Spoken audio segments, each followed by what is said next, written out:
It's Monday, the 2nd of September 2002, and at the World Sustainable Development Summit, the president of Zimbabwe at the time, Robert Mugabe, just gave this iconic speech. We don't mind having and bearing sanctions banning us from Europe.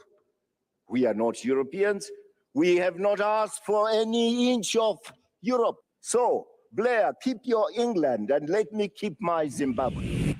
Fast forward to 2022, and in this beautiful country just north of South Africa, the financial and economic situation is dire. The price of bread increases every day. The Reserve Bank just raised interest rates to 200%. The country doesn't even have its own currency, forcing it to use foreign currencies. People buy literally everything abroad, which means the country is quickly running out of money. And 74% of the population lives on less than $6 a day. But how the hell did we get here? How did things get this bad? That's what I wanted to understand, and I think I finally do. To help you understand, I need to break the story down into 4 important time periods, starting with 1980. People of Zimbabwe, victory is certain. Robert Mugabe's party won an absolute majority, many more seats than anybody expected. Triumph of Mr. Mugabe. It's all right for the Africans, but what about the whites? But what about the whites? This very question, little do we know, would be associated with Zimbabwe for the next 40 years. Let me explain. Prior to 1980, all financial and economic structures were under white minority control: banks, businesses, farms, and so on. And the country used a currency called the Rhodesian dollar. But when Zimbabwe attained independence in 1980, things had to change, and they did. To begin with, the country introduced a new currency, the Zimbabwean dollar, to directly replace the Rhodesian dollar. The problem, however, is that white investors and the international community at large lacked confidence in the value of this new currency. Folks, my proposal is simple. Return to the original recipes and restore the M-Time brand to its former glory. At the time of its introduction, the Zimbabwean dollar was set to be worth more than the US dollar, with one Zimbabwean dollar giving you about $1.50 in US terms. The plan was to back up this new currency with mineral reserves, on top of the fact that Zimbabwe was very active in the global market, with thriving exports of agriculture and mineral resources. But over the next couple of years, things took a bad turn. Government interference coupled with looting and corruption resulted in this: the value of these reserves plummeting between the year 1980 and 2000. To make matters worse, export licenses were confiscated. This meant that initial valuation of the Zimbabwean dollar did not reflect its actual purchasing power anymore. And in the official and black market, the value of the currency eroded, and I mean eroded. And just when I thought, okay, this is it, this is why things are this bad, enter the year 2000. Across Zimbabwe, up to 900 farms have now been invaded by ZANU PF supporters. I told them that we have come to occupy your farm. Basically what happened was, when the new government came in 1980, there was an agreement at this house called the Lancaster House, where the government was supposed to get land that was owned by white farmers back by buying it from those who were willing to sell it. This is the land we are going to have to acquire, and in doing so, of course, we will be quite systematic and orderly and proceed according to the Lancaster House Agreement. That means, of course, compensate those whose land will be acquired. But by the year 2000, this agreement had been completely thrown out, and Robert Mugabe ordered that there be the expropriation of land owned by non-black Zimbabwean farmers. We don't even know what the proper term is called. We messed it up long ago. Land re-exfoliation without comprehension. We don't care. We are exfoliating, Mariki. Without compensation. Regardless of whether you got the land legitimately or not, you just had to give it back. Not some of it, not a piece, all of. And this was the big turning point, because those who resisted were met with violence. Whites were singled out and brutally bashed. I got beaten up by the so-called ZANU-PF. Farms were burned down. Guys, people were killed. And once the land was taken back, the government now refused to give out title deeds to the new owners of this land. To make matters worse, farms that were previously productive and had state-of-the-art farming machinery were now in the hands of people who had never farmed before, who got these farms through political connections. But we can go for hours and hours about the politics of it all, the corruption and so on. I want to show you the economic impact of what had happened. As word broke out to the international community that this was going on, the following things happened. Firstly, sanctions were placed on Zimbabwe and certain people in Zimbabwe. And as you already know from my previous video, sanctions are meant to prevent economic benefit and trade with people whom they are placed on. However, they end up hurting the very people they're supposed to protect. Secondly, and this is very important, so listen carefully. Listen properly. The collateral value of the land had reduced from billions of dollars to zero. This meant you suddenly couldn't use the land that you now own as a way to get a bank loan, either to send your kids to school, to buy a new car, or to buy and repair machinery on your farm. The country's agricultural production plummeted and they were forced to start importing produce.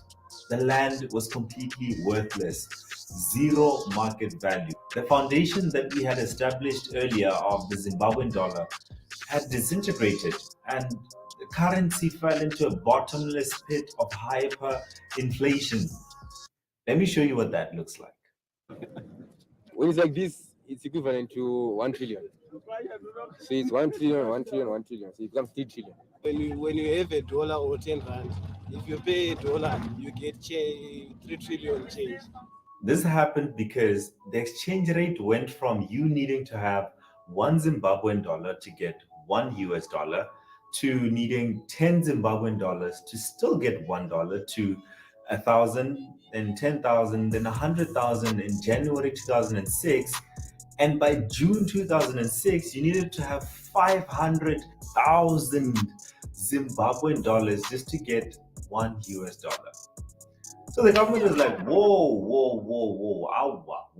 we weren't ready. Let's start over. So 1 month later, in August 2006, they introduced a new version of the Zimbabwean dollar. Let's call this the second dollar. So you went to needing only 650 Zimbabwean dollars to get 1 US dollar. So it was significantly better, right? But over the next 2 years, this changed dramatically. You went from needing 650 Zimbabwean dollars to get 1 US dollar to needing 1,000, then 2,000, then 4,000, then a million, then 70 million. And by July 2008, just 24 months later, you needed to have, I hope I can say this number correctly, 758 billion 530 million Zimbabwean dollars just to get 1 US dollar. So again, the government is like, fuck that shit. We're starting over, but for real this time. So they introduced the third Zimbabwean dollar in August 2008 with an exchange rate of 1 US dollar giving you 1,780 Zim dollars. So significantly better, right?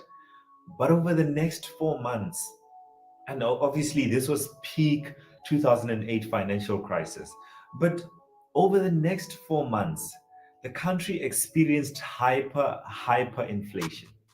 And the exchange rate went from you needing to have 1,780 Zim dollars to get 1 US dollar to needing 669 billion with a B Zim dollars just to get 1 US dollar. Let that sink in. But finally, on April 12, 2009, the Zimbabwean dollar was officially abandoned. It's gone. It's done. This forced the country to start using a multi-currency system consisting of the US dollar, the euro, the British pound, the South African rand, as well as the Botswana pula. This posed a problem though, because now all of a sudden, the supply of money was no longer in the government's control, the Zimbabwean government. This is because you can't print another country's currency. And this led to an even bigger problem where people couldn't get a hold of this new currency. People couldn't get a hold of US dollars. There was a point where you could only withdraw up to a limit of 50 US dollars at the ATM after queuing for hours and hours, sometimes even days. So people started panicking because the country was literally running out of money. So the government was like, oh my God, okay, it's happening. Everybody stay calm. What's the procedure, everyone? What's the procedure? Stay calm. Wait. Everybody calm down.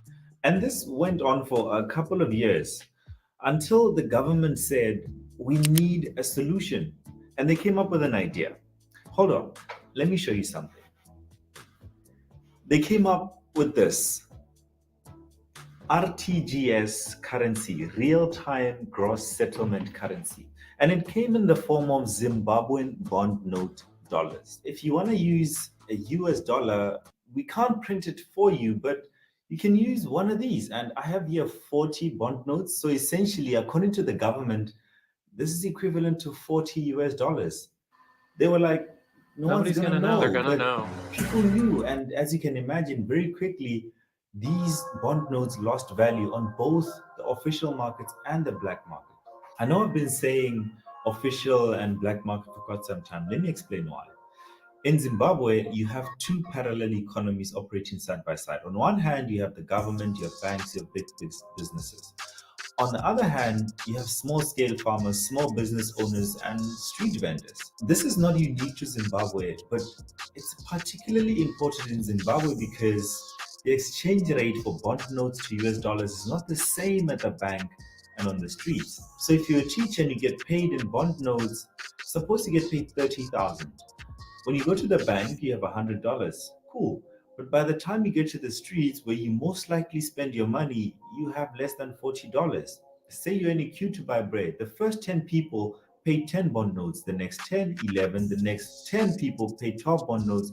So by the end of the day, the price of bread could have doubled or tripled. You're literally watching your salary disappear. And so you end up in a situation where no one wants to use this currency, but you don't have a choice because if you're a civil servant, if you're working as a teacher, a nurse, a doctor, the government pays you in bond notes. So your salary as a doctor literally disappears. That's why you end up seeing highly skilled, highly educated people coming to South Africa, working odd jobs. And this is painful to say, but it's easier for Zimbabwean people to take a pay cut or work for a low-paying job in South Africa because you'd still make more than you would working in Zimbabwe earning in bond notes. So the next time you hear someone saying Zimbabwean people need to go home, they need to go home, just take a minute to think about that.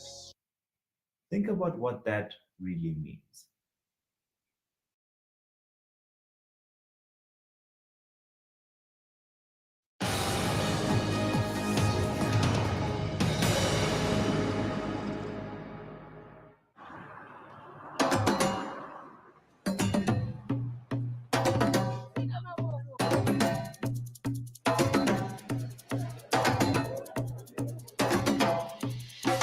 Patients are dying, people are dying. The current situation in the healthcare system in Zimbabwe has collapsed. Zimbabwe was for so many years defined by Robert Mugabe and the struggle for independence. Now he's gone, but this country has yet to emerge from his shadow. Do you trust President Mnangagwa to make things better?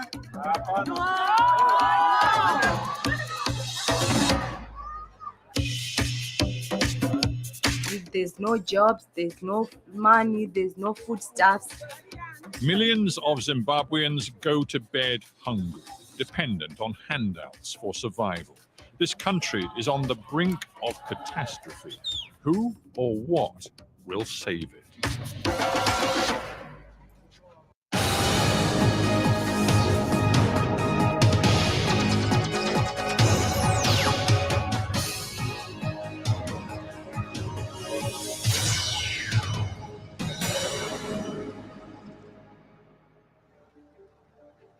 More than 500,000 people live in Mbari, a sprawling slum on the outskirts of Harare. This is where Zimbabweans come to escape crushing rural poverty. Many find themselves in a different sort of trap.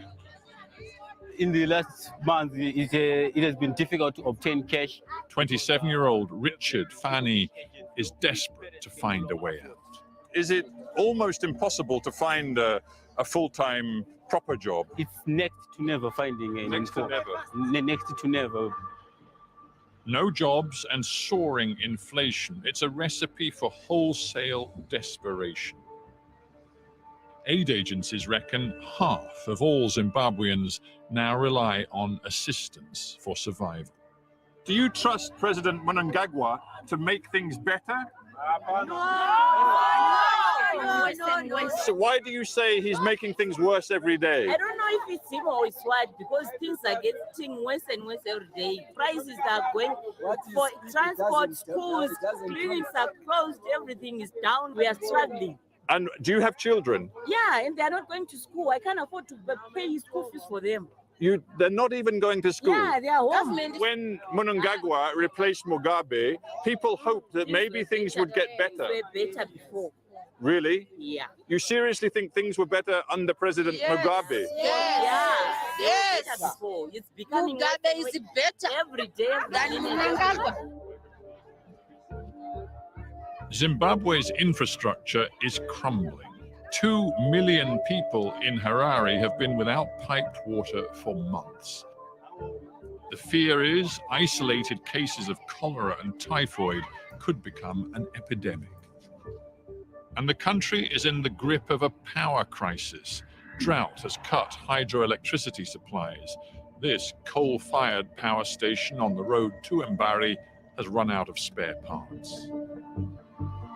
At sunset, the mood shifts quickly on Mbari streets. The entire neighborhood is plunged into darkness, pierced only by fires, oil lamps, and the lucky few with generators.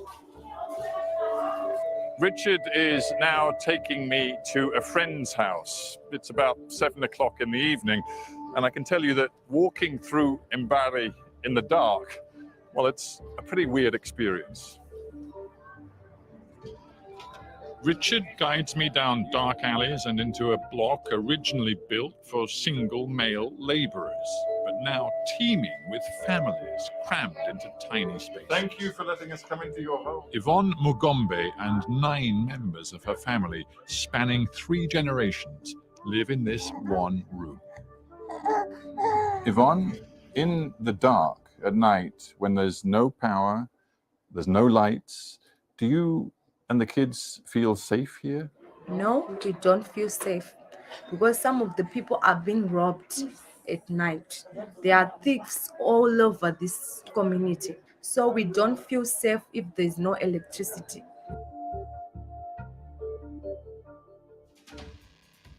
When Zimbabwe's military pushed Robert Mugabe out of power 2 years ago, there was hope of an end to the era of misrule and corruption. Incoming President Emmerson Mnangagwa promised economic reform, modernization, and a rise to middle-income status by 2030. By early this year, hope had morphed into anger and despair. When the government lifted fuel subsidies, protesters took to the streets. A dozen people were killed in a brutal crackdown. It was as if Mugabe had never gone away. Arguably, things are now worse. Amid a currency crisis, fuel imports have been cut. Those who need petrol face a wearying ordeal. Just tell me how long you waited to get to the head of the queue today. Well, I got in the queue at 7:30 this morning, and I'm here now, which is... Yeah, well, that's 3 hours. That's 3 hours. That is a lot of your work day been taken up with sitting in a car doing nothing. Well, that's my morning job. It makes business very difficult. It makes the whole of your life very difficult. But it is a way of life here. The later Mugabe years saw the Zimbabwean currency collapse and hyperinflation set in. The US dollar became the de facto currency. Now there's an effort to reintroduce the Zimbabwean dollar, but only in limited amounts to thwart the black marketeers. just taking a walk through central Harare, and I've just spotted a large crowd of people outside what I think is a bank. So let's go find out what's happening. Show me the new Zimbabwe dollars. So it's a new $2 bill. Yes. And they've just printed these for the first time. Yes. And how many dollars were you allowed to take out today? $100. It will last for how many days? If $100. $100. We can use $100 for 1 day. 1 day? Yes. And then it's finished? Yes. Are you confident that the government and President Mnangagwa are stabilizing the economy? Because it has been a mess for a very long time. Yes, I'm confident. You are? Yes. Because many people here are not. Why are you so I'm very, very confident. Why? Because enough is enough. You've suffered enough. Yes, but I'm confident everything is going to be stabilized. It seems like Zimbabweans, they have this ability to survive, even in the most difficult situations. We are strong people. That's why we are called Zimbabweans. We are very strong people. There is a veneer of normality in Harare, but scratch the surface and desperation is exposed. This should be one of Harare's busiest hospitals, but the chronically sick are being sent home. Almost all the doctors are refusing to work. They don't call it a strike, they say they've been incapacitated by salaries that have been dramatically devalued. Masimba Ndoro is 25, a proud and newly qualified doctor. So is Tapiwa Mongofa. After all the hard work, the training, they've both been fired for refusing to work. You're a trained doctor. You should be in the hospital, but you're not. You're not at work. Why? We as doctors are incapacitated to report for duty. That is to say, we cannot afford to report for duty each and every day. We can't afford transport. Why? Because the money that we are getting from the government is not enough for us to come to work every day. To be brutal about it, is this all about money? You want more money than the government is prepared to offer you? Absolutely, this is about money. So there is a gap, and the salaries that we are getting from the government are completely detached from the reality and from the situation on the ground. In real terms, that is in US dollar terms, your last salary was basically about $4 a day. Yes, basically, if you are to deduct, it's basically around $4 to $5 per day. And is that possible for you and your family to live on? I think if you are to deduce to use it for transport, food, accommodation, that's something which is paltry salary, and you can't even have a decent living. Many Zimbabweans might say to you, look guys, life is tough for everybody in Zimbabwe, but you have special skills. You are a doctor. Your whole career is about caring for people. How can you, because of money, walk out of your hospital? Okay, if I may appeal to your conscience and to the conscience of the people of Zimbabwe who think like that, I have some special skills that I am willing to use. I'm actually willing to be at work, but the situation is that I cannot afford to be at work. How hard is it for you as a doctor to know that there are very sick patients in that building behind you, but you feel you cannot go in and treat them? How hard is that for you? It's very hard, and it's very heartbreaking. As doctors, we actually have our patients at heart, and this what we are doing, we're actually advocating for the patients. What is happening to all the sick people in Zimbabwe? What is happening to the sick people in Zimbabwe is that patients are dying. People are dying, avoidable deaths because of the current situation, and the healthcare system in Zimbabwe has collapsed. There is no healthcare system to talk about. But the government would say that is on your conscience because you are the doctors who are refusing to work. Yes, but it's not on our conscience because we cannot afford to come to work, and I cannot use my conscience to pay for my bills. I cannot use my conscience to pay for transport. I am just an ordinary employee like any other employee, and I need to be capacitated for me to do my job. Do you feel the same? How do you cope for yourself with your own conscience? given that there are so many sick people who are suffering as a result of this? Yes, I don't draw any pleasure from this, but I believe this is a silent genocide which is going on. People are dying because they can't get the healthcare services they deserve to get. You just said a yes, silent genocide. a silent genocide. That is a because- very, very strong phrase, a Yes. strong idea. Yes. Do you really mean that? You mean the government is Let- deliberately let jeopardizing me the health of the explain. people? Let me explain. Now, it is the government's responsibility to make sure affordable and quality healthcare is provided to its citizens. I mustn't be thinking of rentals, food, accommodation, basic needs. If I'm attending to a patient, I should be a well-focused, motivated worker when attending to a patient. Would you love to be attended to a demotivated doctor who is thinking of other things whilst he's attending to your healthy needs? I guess no. Since independence, Zimbabwe's parliament has been dominated by ZANU-PF, Mugabe's party, Mnangagwa's party, a ruthless political machine. The party blames continued international sanctions for the country's parlous state. Misrule and mismanagement are never acknowledged. And as the president attended Parliament for the annual budget presentation, a crowd of loyalists was rounded up to put on a show. So President Mnangagwa has just arrived at the Zimbabwean Parliament as the budget is about to be presented. And ZANU-PF have pulled out a lot of supporters to make some noise, but in truth, it's a pretty lackluster affair. After Mugabe, the promise was change. Instead, Zimbabweans are getting more of the same.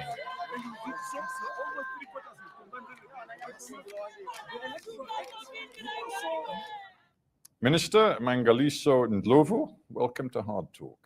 Thank you for having me, and welcome to Zimbabwe. Thank you very much. Let me begin this interview by quoting some words from President Mnangagwa at the time of his inauguration. He said, "We are going to grow, modernize, and mechanize our economy. We will transform our people into middle-income citizens." The reality is very, very different. What's gone wrong?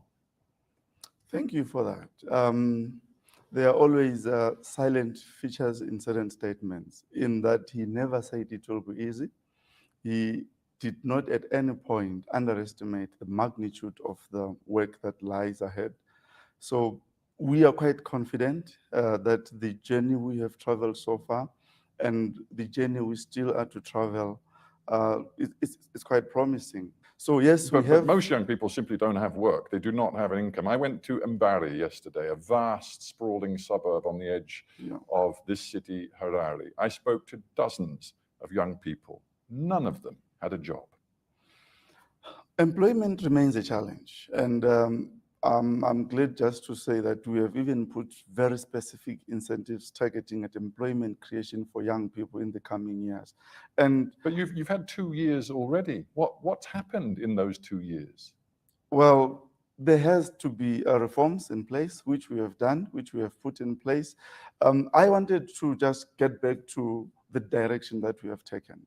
We sought in our transitional stabilization program to stabilize the macroeconomic environment, and particularly targeting budget deficit and current account deficit.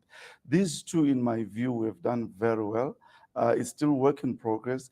And once these have been addressed, we believe that we'll have the necessary impetus to then grow the economy and create the jobs that we saw. Stability, you say, stability. Well, let's look at the perhaps most obvious sign of instability.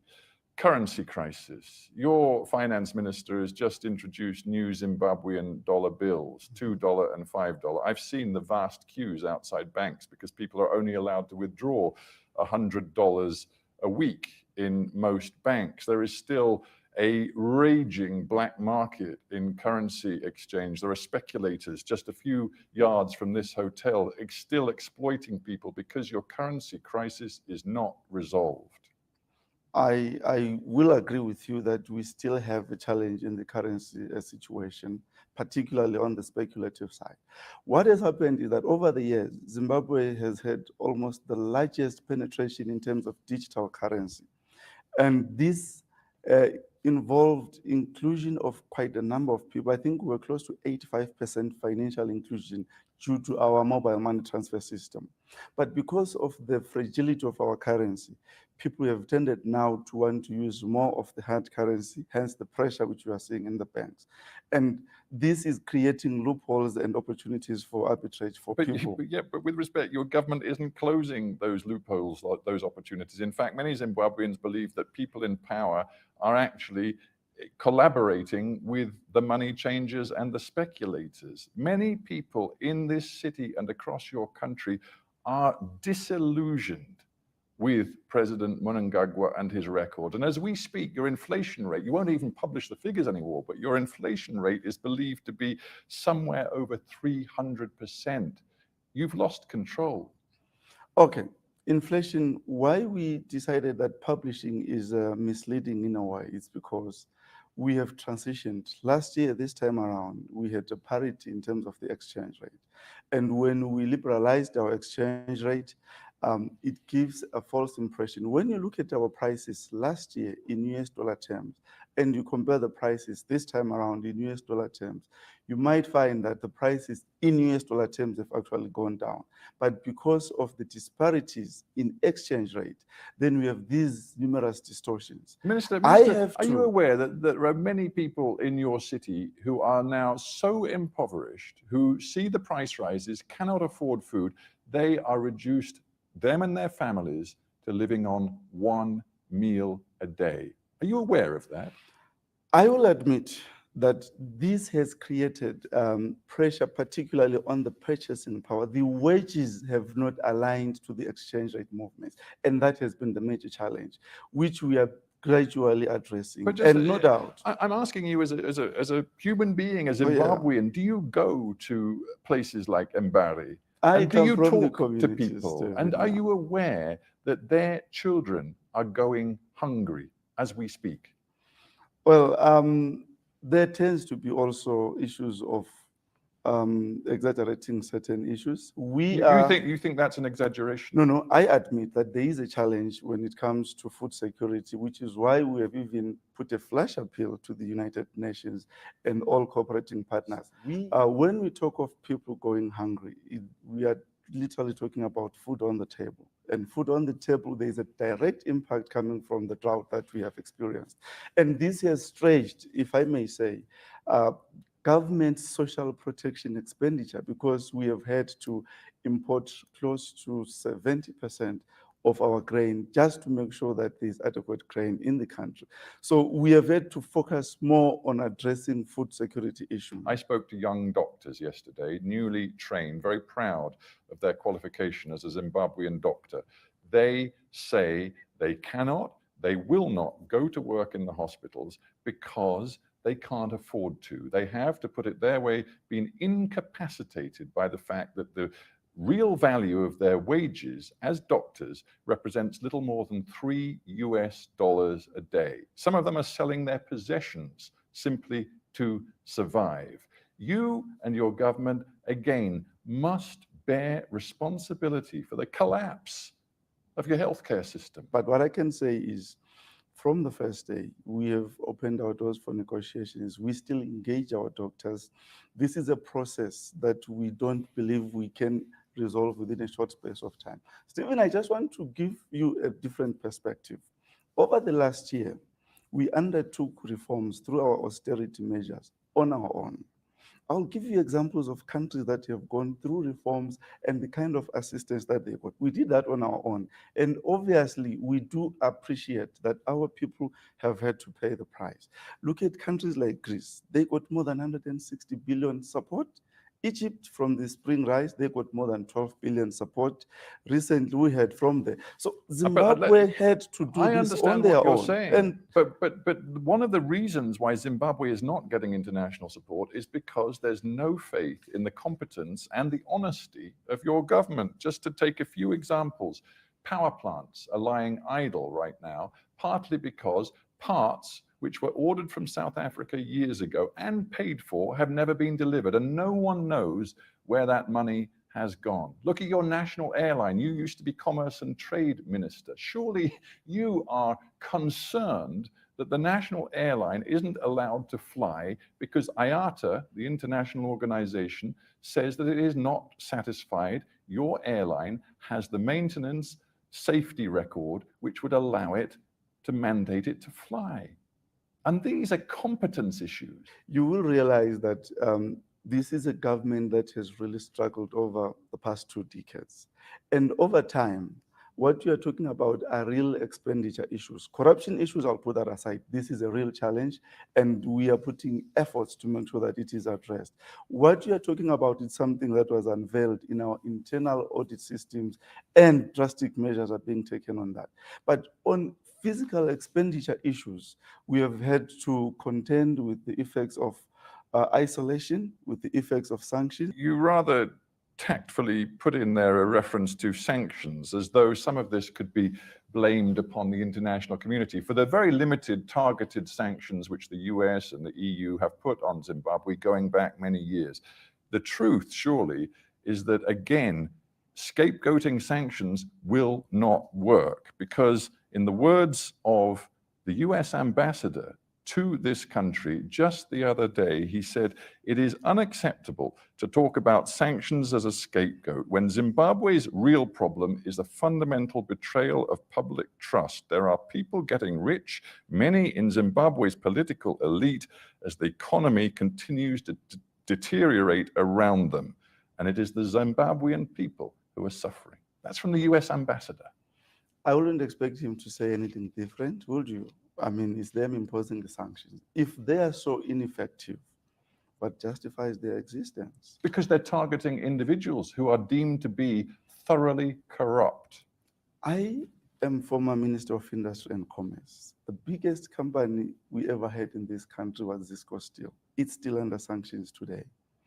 One of the biggest companies that were formed to spearhead industrialization, ITC, was under sanctions. How targeted are these sanctions? When you look at banks that have been penalized just for facilitating transactions, business transactions, you think these are targeted? This is smart because it's targeted at collapsing the economy. The generation that lived through the Mugabe era saw their hopes crushed long ago. Zimbabwe's tragedy is that a new generation is being robbed of a decent future.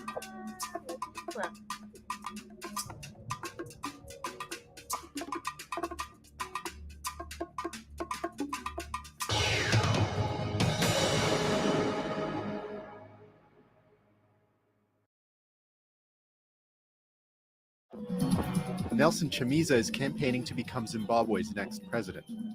His Citizens Coalition for Change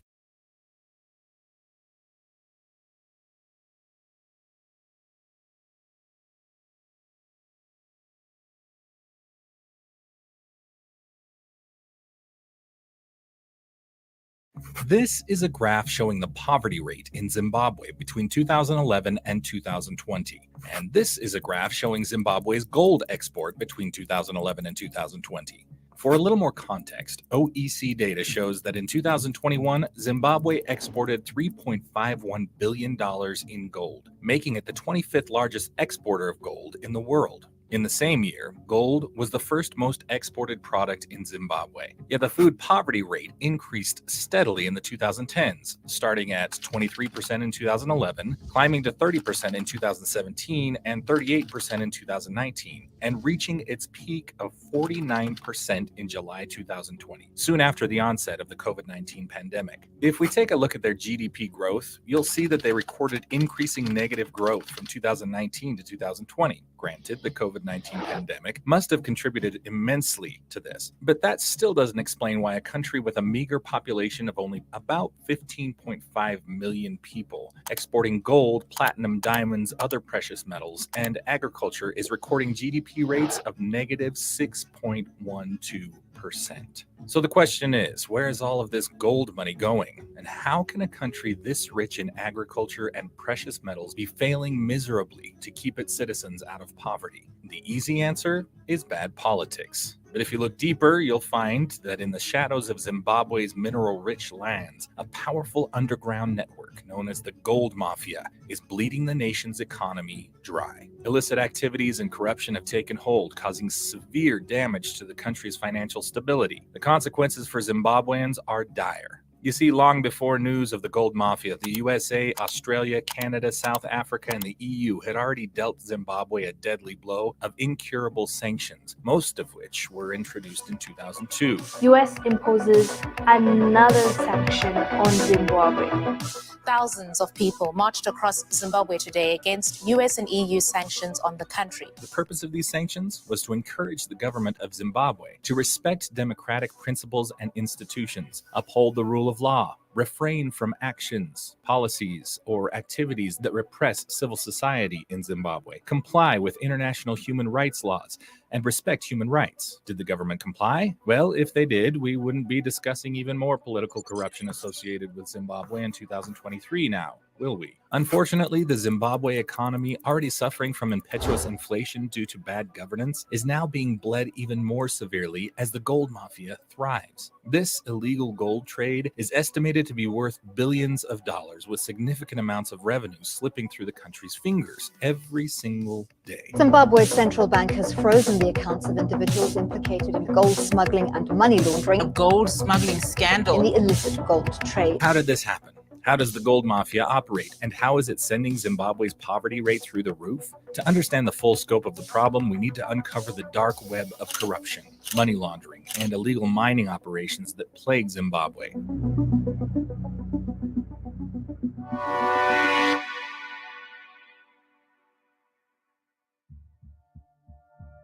Zimbabwe is a country of contrasts. On one hand, the country is grappling with an economic crisis, hyperinflation, and international sanctions. On the other hand, it's a land rich in natural resources, blessed with breathtaking landscapes and a history deeply intertwined with its mineral wealth. The illicit gold trade goes beyond Zimbabwe's borders. It connects to global supply chains, affecting not only the nation's economy, but also regional stability and international efforts to combat organized crime and corruption. To truly grasp the gravity of Zimbabwe's current predicament, we have to take you back to the 2000s and the mid-2010s. During this very tumultuous period, the nation faced severe economic challenges that shook its foundations, leaving a lasting impact that is felt to this day.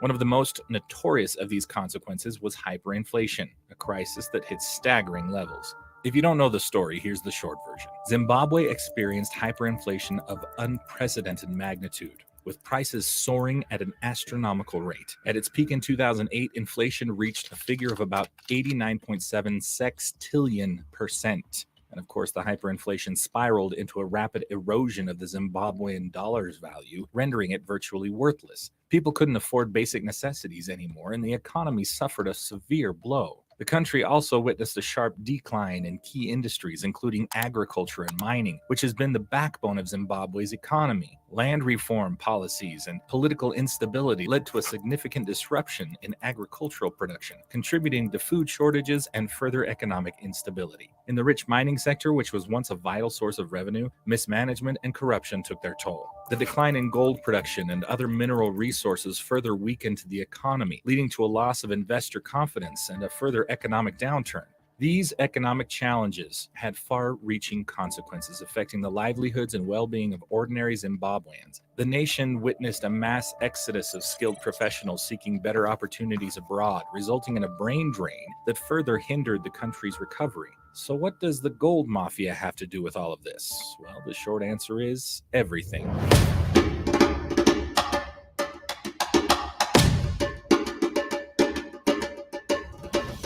Absolutely, this is about money.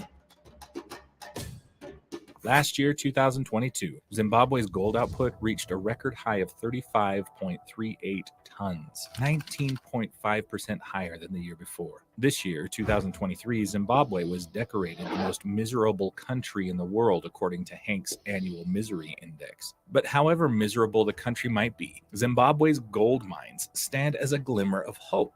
Gold, the country's largest source of foreign income, holds the potential to lift Zimbabwe out of its economic quagmire. However, the reality is far from ideal. And if you look closely at the gold value chain in Zimbabwe, you'd understand why. The UAE, Mozambique, and Uganda are the three main destinations of gold exports from Zimbabwe. But how gold moves from Zimbabwe to global markets is what we'll refer to in this video as the gold value chain. The gold value chain in Zimbabwe is divided into two. There are the major producers of gold, which are the commercial gold miners that produce 40% of the gold. And then on the other hand, the small-scale miners who produce 60% of the gold. The small-scale miners, also known as artisanal miners, mine gold for themselves as individuals, and then they sell it to local buyers or the government. The gold is sold at 4% less than the market rate and according to the quality produced and smelted. The large-scale miners who produce 40% of the gold are only allowed to sell to the government. You see, since January 2014, gold extracted in Zimbabwe can be legally sold to only one buyer, the central bank-owned Fidelity Printers and Refiners,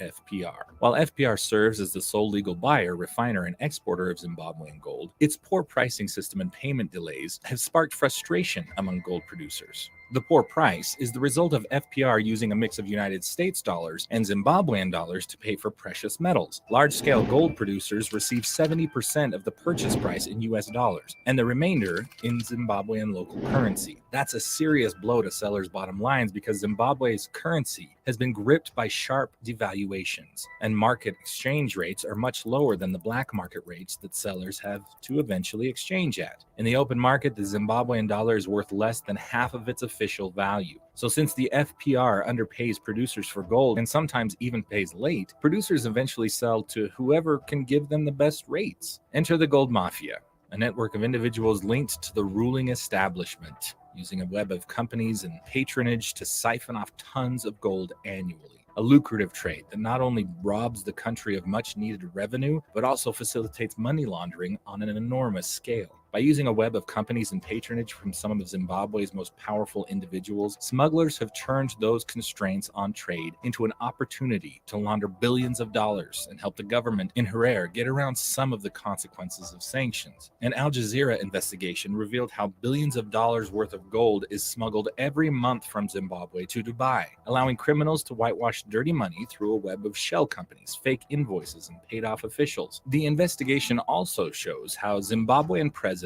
Emmerson Mnangagwa's government is systematically using gold smugglers to get around the checkhold of Western sanctions imposed on the country. The money laundering and gold smuggling schemes involve one of Zimbabwe's most influential diplomats and go all the way up to the president and his circle. Criminals from around the world with large volumes of unaccounted cash have given that money to the Zimbabwean government either directly or through smugglers. The Zimbabwean government desperately needs US dollars since the country's own currency has little international value following years of hyperinflation. In exchange, launderers get clean, legitimate cash from the sale of Zimbabwean gold transferred to their bank account.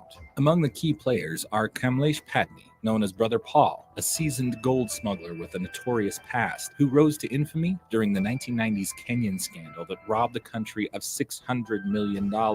Hubert Angel, a self-proclaimed prophet specially appointed by Zimbabwe's President Emmerson Mnangagwa as a special envoy and ambassador at large, who allegedly exploits his diplomatic cover to engage in money laundering and gold smuggling. Ricky Doolin, Angel's deputy, and a trusted accomplice operating under the guise of a pastor at Angel's Good News Church and acting as the intermediary connecting the gold smuggler scheme with high-ranking officials, including the president. The notorious Henrietta Rashwaya, president of Zimbabwe's Mining Association and a niece of President Mnangagwa, serving as the point of contact for Angel and Doolin. Her prior involvement in gold scams, including an arrest while attempting to smuggle gold to Dubai, tells you everything you need to know about this woman. And Ewan McMillan, also known as Mr. Gold, who operates in partnership with Zimbabwe's state-run refinery, Fidelity, despite a history of imprisonment for gold smuggling.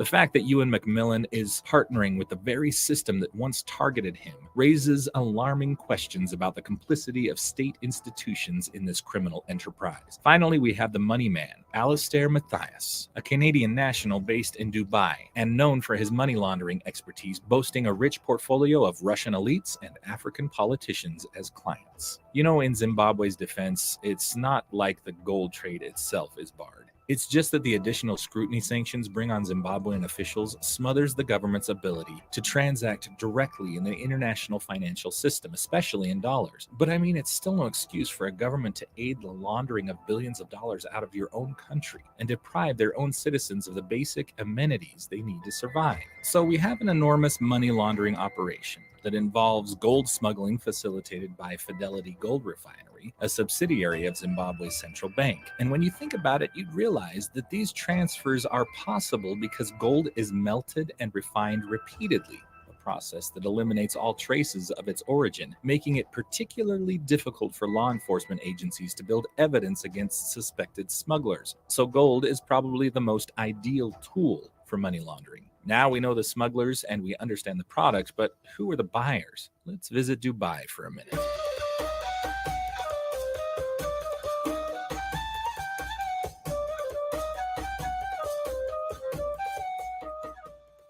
You see, Dubai's emergence as one of the world's biggest investment destinations is tied to policies that have been crafted to minimize red tape and bureaucracy and to assist businesses in setting up operations there. Those policies are also what make the city appealing to white-collar criminals, according to experts. This hub for tourism also serves as one of the world's biggest gold markets. And you know it, no one smells truffle better than truffle pig. This is probably why gold smugglers and money launderers are also drawn to the city. Most of the gold smuggled from Zimbabwe, a staggering $3.5 billion worth, as we can see here in 2021, first finds its way to Dubai, before eventually reaching major gold hubs like Switzerland and London. Through a series of refining and laundering processes, the origins of the smuggled gold are obfuscated, making it extremely impossible for law enforcement agencies to trace it. In the end, the smugglers are happy. Corrupt officials fill their coffers, and Dubai remains even richer. It's a win-win for everyone involved. Well, everyone except regular Zimbabweans.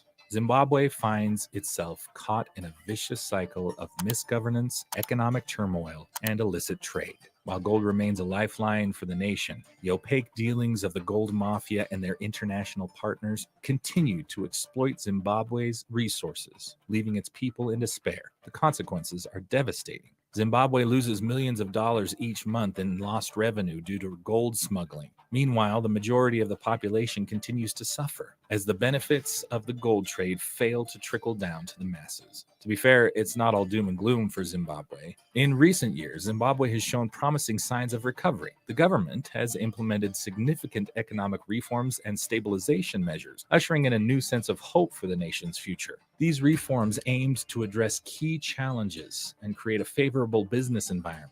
One notable milestone was the introduction of a new currency, the Zimbabwean dollar, in 2019, which replaced the multi-currency system that had been in place for a decade. Additionally, efforts have been made to attract foreign investment and revitalize crucial sectors such as agriculture and mining, which have the potential to drive economic growth. In agriculture, the backbone of Zimbabwe's economy, the government has implemented policies to support small-scale farmers, improve land tenure systems, and enhance agricultural productivity. All of these are in an effort to revive the sector and ensure food security for the nation. Similarly, the mining sector has witnessed renewed interest and investment. Zimbabwe is rich in mineral resources, including gold, platinum, and diamonds, which present significant opportunities for economic growth. Efforts have been made to streamline regulations, attract foreign mining companies, and ensure transparent and sustainable practices. Zimbabwe is a nation with vast gold reserves and a great potential for economic growth and development. However, until the grip of the gold mafia is loosened, wealth meant for the nation's prosperity will only continue to line the pockets of a few. As the sun sets on Zimbabwe's gold horizon, will the nation find a way to break free from the grip of corruption and ensure a brighter future for its people? Only time will tell.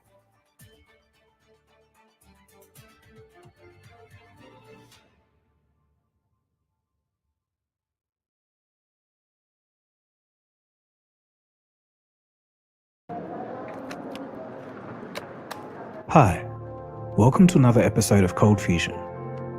2008 was a pretty interesting year. It was my first year of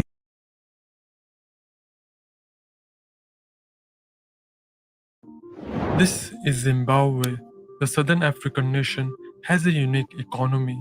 It experienced the second highest inflation in history, and its central bank printed the biggest banknotes $1 million, 100 billion, and 100 trillion. It is the only place in the world to have 8 currency as a legal tender, and it has the largest platinum and diamond reserve in the world. Life is so tough in Zimbabwe. People are starving even when they have lots of cash.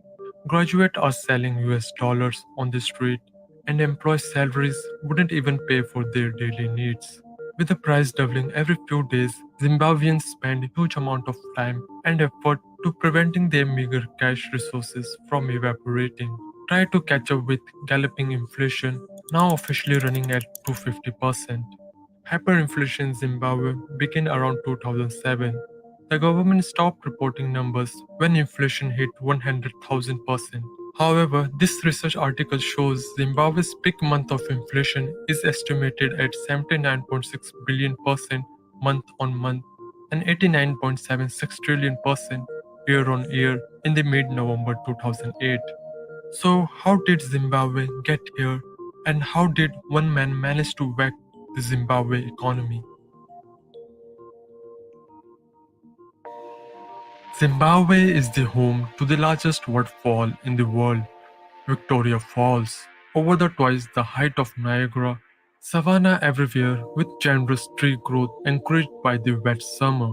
Hwang National Park, holding some of the densest remaining wildlife concentration in Africa, has an area of more than 5,000 square miles, is home to Africa's big five: lions, leopards, elephants, buffaloes, and rhinos. As Zimbabwe is blessed with natural beauty, it also cursed with the abundance of gold, copper, nickel, gold, platinum, and diamonds. All things led European colonist Cecil Rhodes of British South Africa Company to invade Zimbabwe at the end of 19th century. Rhodes obtained a concession for mining rights and thereby established company rule over the territory with the help of their newly invented machine guns. Economically, the Southern Rhodesia developed an economy that was narrowly based on producing a few primary products, notably chrome and tobacco.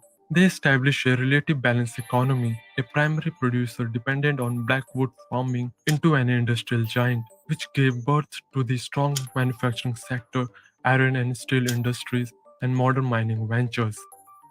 For 76 years, the tiny white minority of British South Africa Company ran the entire government and exploited the country's resources.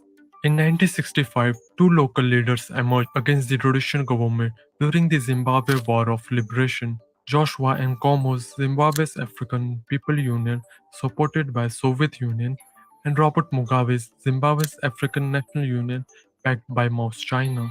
As a result, in 1980, Zimbabwe gained its independence. The National Party won its first election, and Mugabe became the first Prime Minister of Zimbabwe. He took complete control of state in 1987 when he became president. Mugabe made a promising start, calling for a peace with the white Zimbabweans and improving access to education and healthcare for all. To support the cost of various schemes, Mugabe overspent widely, a practice he has continued throughout his administration. Over the years, his authority became dictatorial and undemocratic as he clung to the power. He began doing what all good dictators do: consolidate power, began murdering dissidents, dissolving parliament, declaring martial law, and removing all term limits. This has all caused typical form of suffering. But the way in which Mugabe has brought Zimbabwe to its knees is through gross economic mismanagement. In 2000, his government began fast-track land reform and encouraged a violent takeover of farms from the white farmers for redistribution. Officially, the goal was to correct the country's unjust colonial past. The seized land was given to the black farmers who lacked experience with the modern agriculture practices. But in reality, many of the land were chosen to give Mugabe's connections and his party people. The policy helped him to buy political support. The effects were devastating. From 2000 to 2009, total agriculture output was cut in half by wiping out two of its largest crops, corn and tobacco. As agriculture became less productive, the supply of food dropped and demand for the little food rose, which led to higher food prices. Land reform single-handedly destroyed Zimbabwe's economy. Short of taxes, revenue from exports has fallen, and with ongoing civil war in Congo, the government began to run out of money. Thus, the Reserve Bank of Zimbabwe started printing new and higher denomination in order to meet the demand for money. As the result, the country was dragged into hyperinflation. In 2008, inflation hit the rate of 231 million%. The currency had to be denominated in notes as large as the 100 trillion Zimbabwean dollar bill, worth around 40 cents at its demise. When a nation faces inflation, its government can do two things to slow inflation. First, it has to stop printing money. Basic economics says increase in money circulation simply decrease its value. Second, and much harder, is that a government has to convince people that its currency has value. Mugabe did neither. Instead, he adopted dollarization as the currency, which meant the US dollar would be used in addition to or instead of domestic currency. Although dollarization worked for Zimbabwe to reduce inflation, but it silently dissolved the power to directly influence their own economy through monetary policy. Later, other currencies like the South African rand and British pound sterling became the country's legal tender. Because of this, Zimbabweans completely lost confidence in their currency, which resulted in the informal economy. 60% of Zimbabwe's economy is classified as informal, which means economic activities, enterprises, jobs, and workers that are not regulated or protected by the government. Informal economic activities or jobs and services make Zimbabwe a more cash-driven economy. Like much of Africa, the vast majority of its population is unbanked. In advanced economy, around 92% of people has a bank account, but the number is only 20% in sub-Saharan Africa. Here where the number of transactions is high but balance are low, branch location and ATMs aren't very profitable, leaving Zimbabwe with 6.1 ATM per 100,000 people, Uganda with 3.9 and Niger with 1.6, compared to the United States 174 or Macau's the highest 321.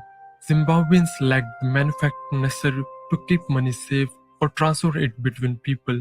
People use direct informal cash transfer mechanisms such as minibus taxi services and traveling with relatives or friends due to the risk of theft.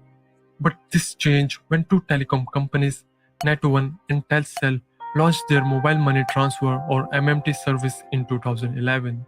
This has become huge successful because Zimbabweans have a lots of phones and MMT doesn't need bank accounts, just a phone number, and it is convenient to use. Even digital currency, however, isn't immune to political incompetence.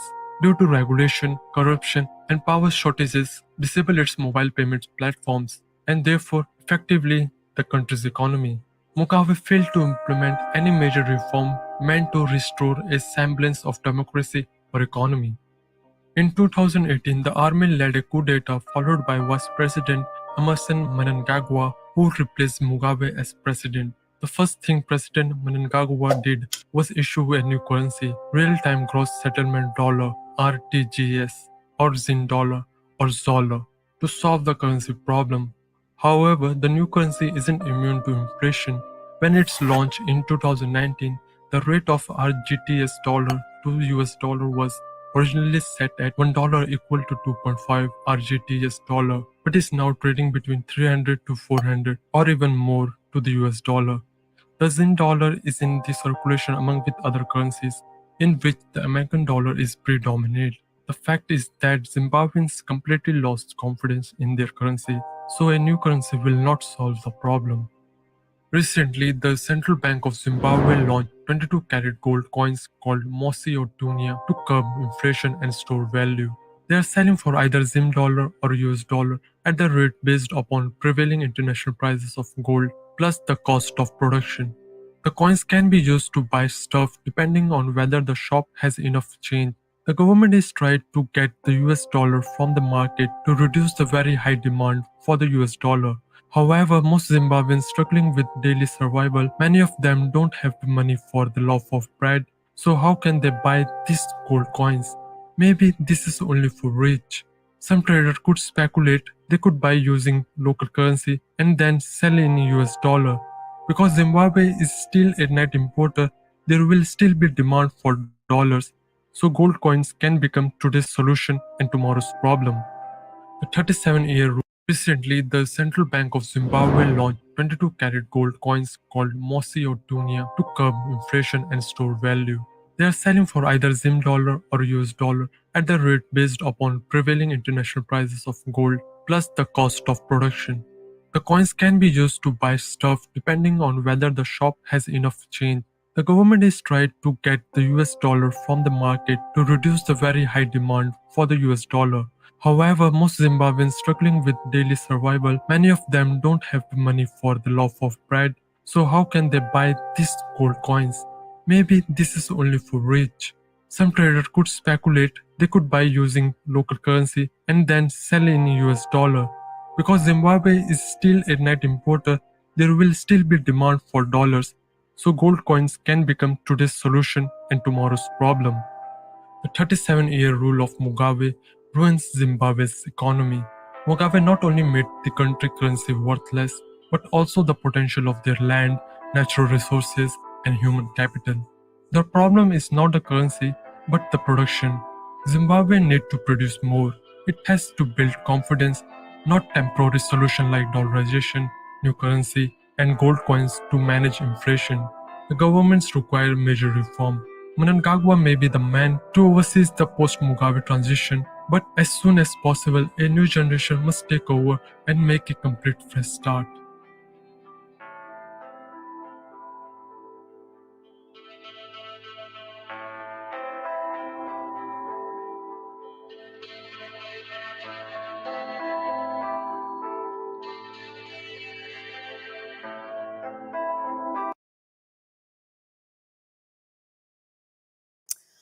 Zimbabwe is capable of achieving its ambitious target of becoming an upper middle income economy by 2030 if it undertakes major policy changes. So says the World Bank. It's proposed 6 key pathways in its recently launched World Bank Zimbabwe Country Economic Memorandum, which aims at helping the country attain its goals. Some of the proposals include removing distortions and misallocation of resources, encouraging the formalization of informal firms, and taking greater advantage of regional trade integration. With limited access to external financing, fiscal deficits had to be financed through monetary financing and quasi-fiscal operations, stoking inflation. At the same time, unsustainable debt levels and external arrears have meant low investment and infrastructure gaps, affecting negatively productivity. And last but not least, exchange rate policies have undermined economic growth and competitiveness of local exporters, while favoring a small number of importers and creating rent-seeking opportunities. These are some of the major factors as highlighted by the World Bank attributed to Zimbabwe's poor economic performance over the last couple of decades. The country is now regarded among the poor nations of the world. Since taking over power in 2017, the country's president, Emmerson Mnangagwa, set out an ambitious 13-year plan to get the country out of its current position and become an upper middle income economy by 2030. But according to the World Bank, it requires taking drastic policy and behavioral changes. The economy will need to grow at much faster speed than it's currently growing to converge to the upper middle income club. For the next 8 years, GDP growth will need to accelerate and be sustained at double-digit rates, and inflation at single digits for Zimbabwe to achieve its Vision 2030. Such high growth rates will need to be supported by significant improvement in the environment for investment and exports, open access to international financial markets, and favorable external environment. For the past 2 decades, Zimbabwe has been battling economic sanctions imposed by the US, the UK, and the EU. Authorities have blamed the embargoes for the country's poor economic performance and lack of external investments. Zimbabwe has been forced to rely on a few exports, dominated by a few primary products and concentrated in just few destination markets. Those who imposed sanctions on us are wondering how. They are wondering how we are progressing in spite of those sanctions. We shall progress and progress. Zimbabwe rise and we are rising. Zimbabwe is a roaring lion and will continue to roar. And the roaring of a lion instills fear to those who are against us. The World Bank says Zimbabwe must sustain the current macroeconomic stability and significantly support exports diversification and participation in global value chains in order to achieve its goals. Kylie Kumalo, SABC News. Let's speak now to economist Eddie Cross. A very good evening to you, and thank you so much for speaking to us, Mr. Cross. So this is the first country economic memorandum since 1985. Let's first look at the significance of this and what has happened during this period. Yes, I think this is a very welcome development by the World Bank. I think it's long overdue. And it's very interesting to read through that document and to see how they've summarized the major challenges facing us. I've often said that in 2017, we resembled a country coming out of a war.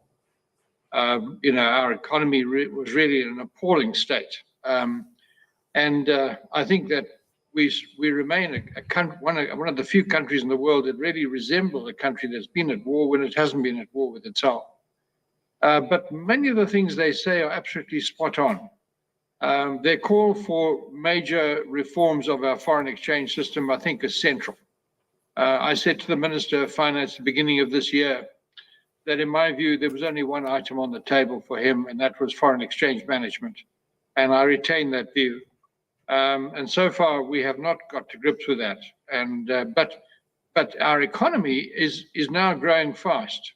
And in fact, I dispute often the numbers adopted by the World Bank and the IMF based purely and simply on the official statistics here, because I don't think they represent the real economy.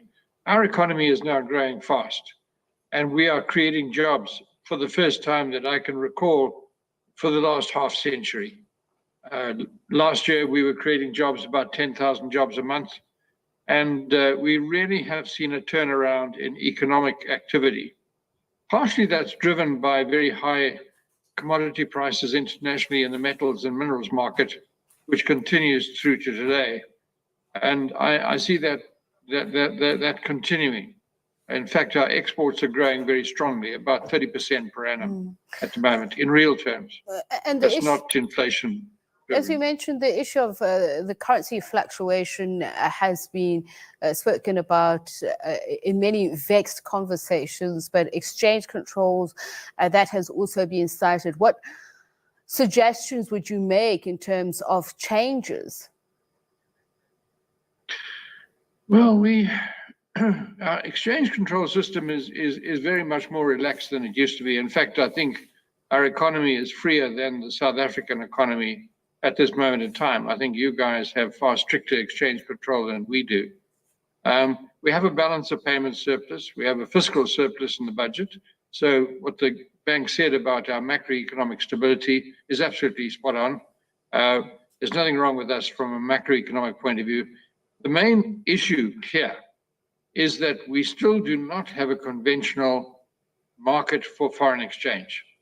All of our neighbors have, and where the conventional market for foreign exchange has been adopted by African states, it's immediately stabilized the currency and stabilized inflation, even under very difficult conditions. Somalia did it last year.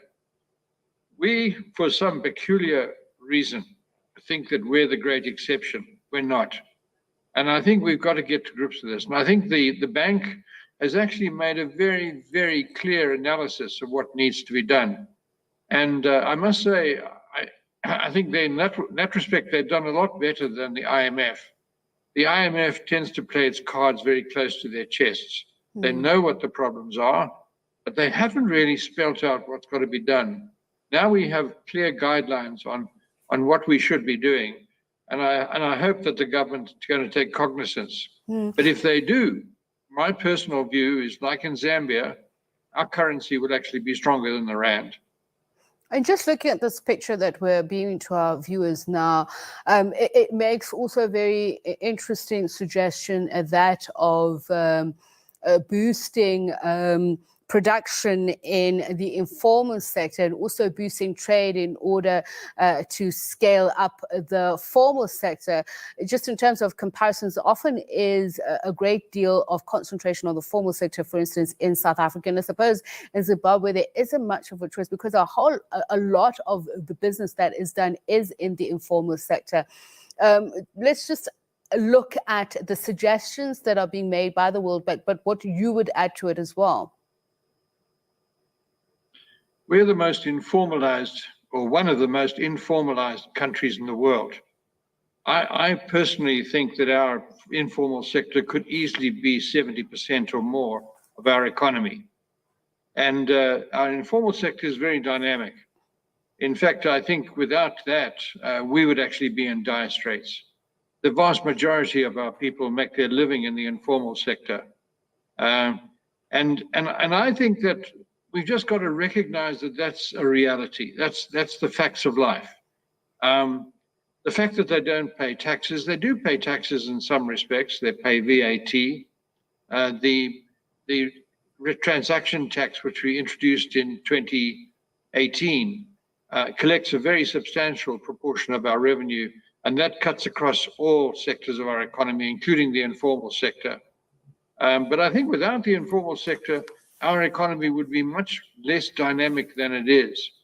And the key here is, how do we harness it?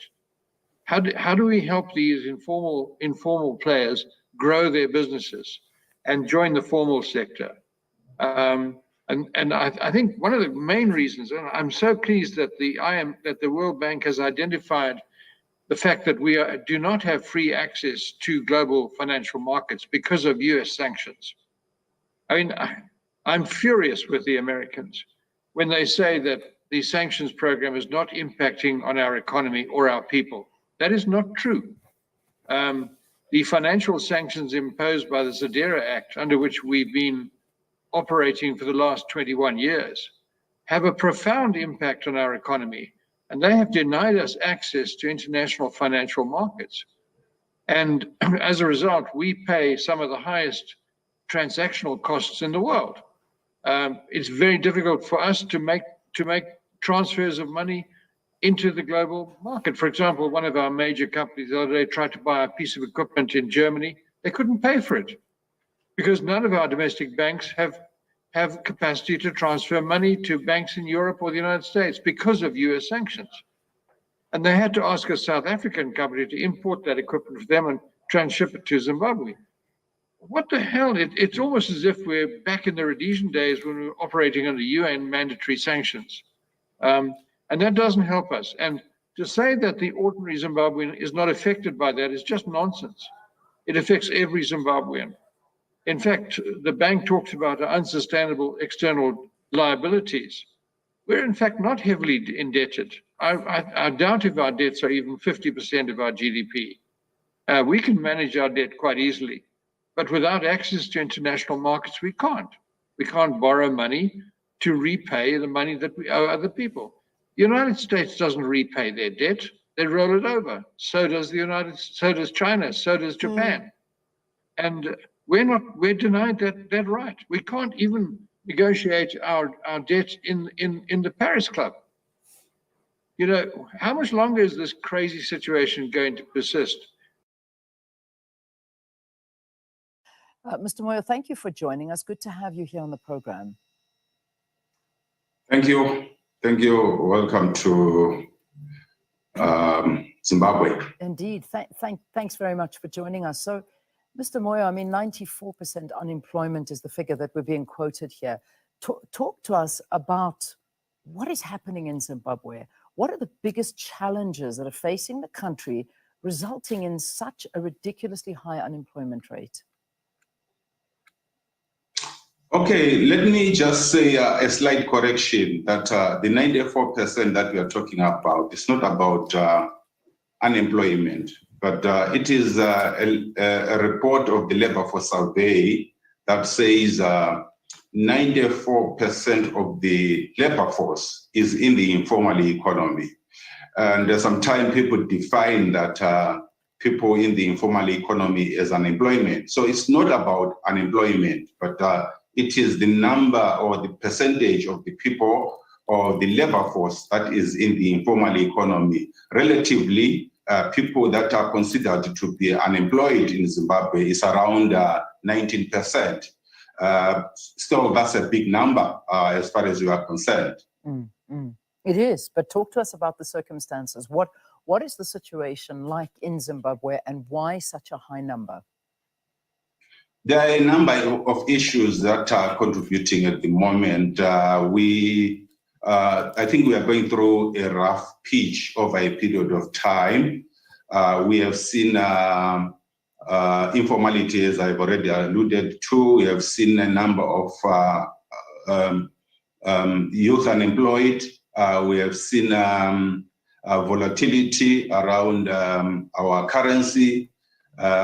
We have seen a reduction in production. We have seen a number of issues that affect production and the job creation. So you can't really point to one particular issue and say this has been the reason behind the collapse of our currency, the collapse of our production sector. But I think it's a basket of issues. This is not about Zimbabwe only. I think it's a regional issue. As you are aware that we have got a big number also in the region of unemployed people. So this is not a Zimbabwean issue, but it is a regional issue. It might also be a continental issue. It certainly, as you say, is a regional issue, but it does appear that Zimbabwe is in a very dire situation right now. I mean, you talk about the fact that, I mean, what we hear coming from the country, no electricity, food shortages, medicine shortages, the fact that there's just, the opportunities are not there, the growth is not there, the currency has collapsed. You know, it just appears that within the region, Zimbabwe is really facing tougher times than most. And the reality is that tough decisions need to be made, creative decisions need to be made in a time like this. Is there an appetite, an effort by government to honestly try and rebuild Zimbabwe that its citizens can be proud of again? I think the authorities are trying their best to take Zimbabwe back to where it was over the years. Unfortunately, we seem to be going cycles. It's not clear exactly why we have not found the right formula. Let me just make another correction that the issue of power outages, I think is a regional problem. I was in South Africa a week ago. We struggled about the load shedding. So that's another problem that we have as a region. But in terms of the solution, I think the authorities are trying their best. They have put in place various mechanisms to try to correct the situation. Time and again, a solution is implemented. We find ourselves in another difficult situation. And I think these are issues that are currently seized by the authorities. We don't know exactly when Zimbabwe is going to be on its feet again and be counted among the strongest economies. in the region. Yeah, a long road to go to even get there. It certainly is. And what about the youth of Zimbabwe, the young in Zimbabwe? I mean, how are they feeling? Those that are living there and trying. Talk to us about the morale. I think you walk around the city of Harare, you see desperation in the face of young people. People who are coming from the colleges. They can't be absorbed by the entities that are employing. I think we are sitting in a time bomb as a region when we have so many people, young people especially, roaming around the cities doing nothing. We don't have a solution. Even as parents, I think it's very disheartening that you wake up in the morning, you leave your kids behind, sitting, doing nothing. It's not a good picture at all. These are things that we wanted to see resolved as early as possible. Yeah. You know, there's also the issue of many Zimbabweans fleeing the country and some obviously coming to South Africa. We know this, and this is one of the issues that, again, you talk about a regional problem, and this is a regional problem. When a neighboring country is struggling, obviously people will leave to try and find, you know, better opportunities in another country. However, they're coming into another country and it's not necessarily smooth sailing, and encounter very, very difficult times here in South Africa. Let's talk about the amount of people that have fled Zimbabwe to seek greater opportunities and to perhaps illegally come into South Africa. What do you know about this? A number of Zimbabweans have been crossing the border to South Africa over the past 20, 30 years. But migration, I think, is not new. We have seen migration all over the world. What we want to see is an orderly migration. We want the countries in the SADC, I think, to discuss this issue. We already have a protocol that talks around a movement of people in the region. So what is needed is just to formalize the protocol and make sure that those people that are found to be outside their borders of origin are treated as human beings. I think there are reasons why these people are outside their borders. Unfortunately, there are issues of xenophobia that we have experienced some time. These are not good things that we want to see. But migration, let's just accept that migration has been there before, and it will be there even tomorrow.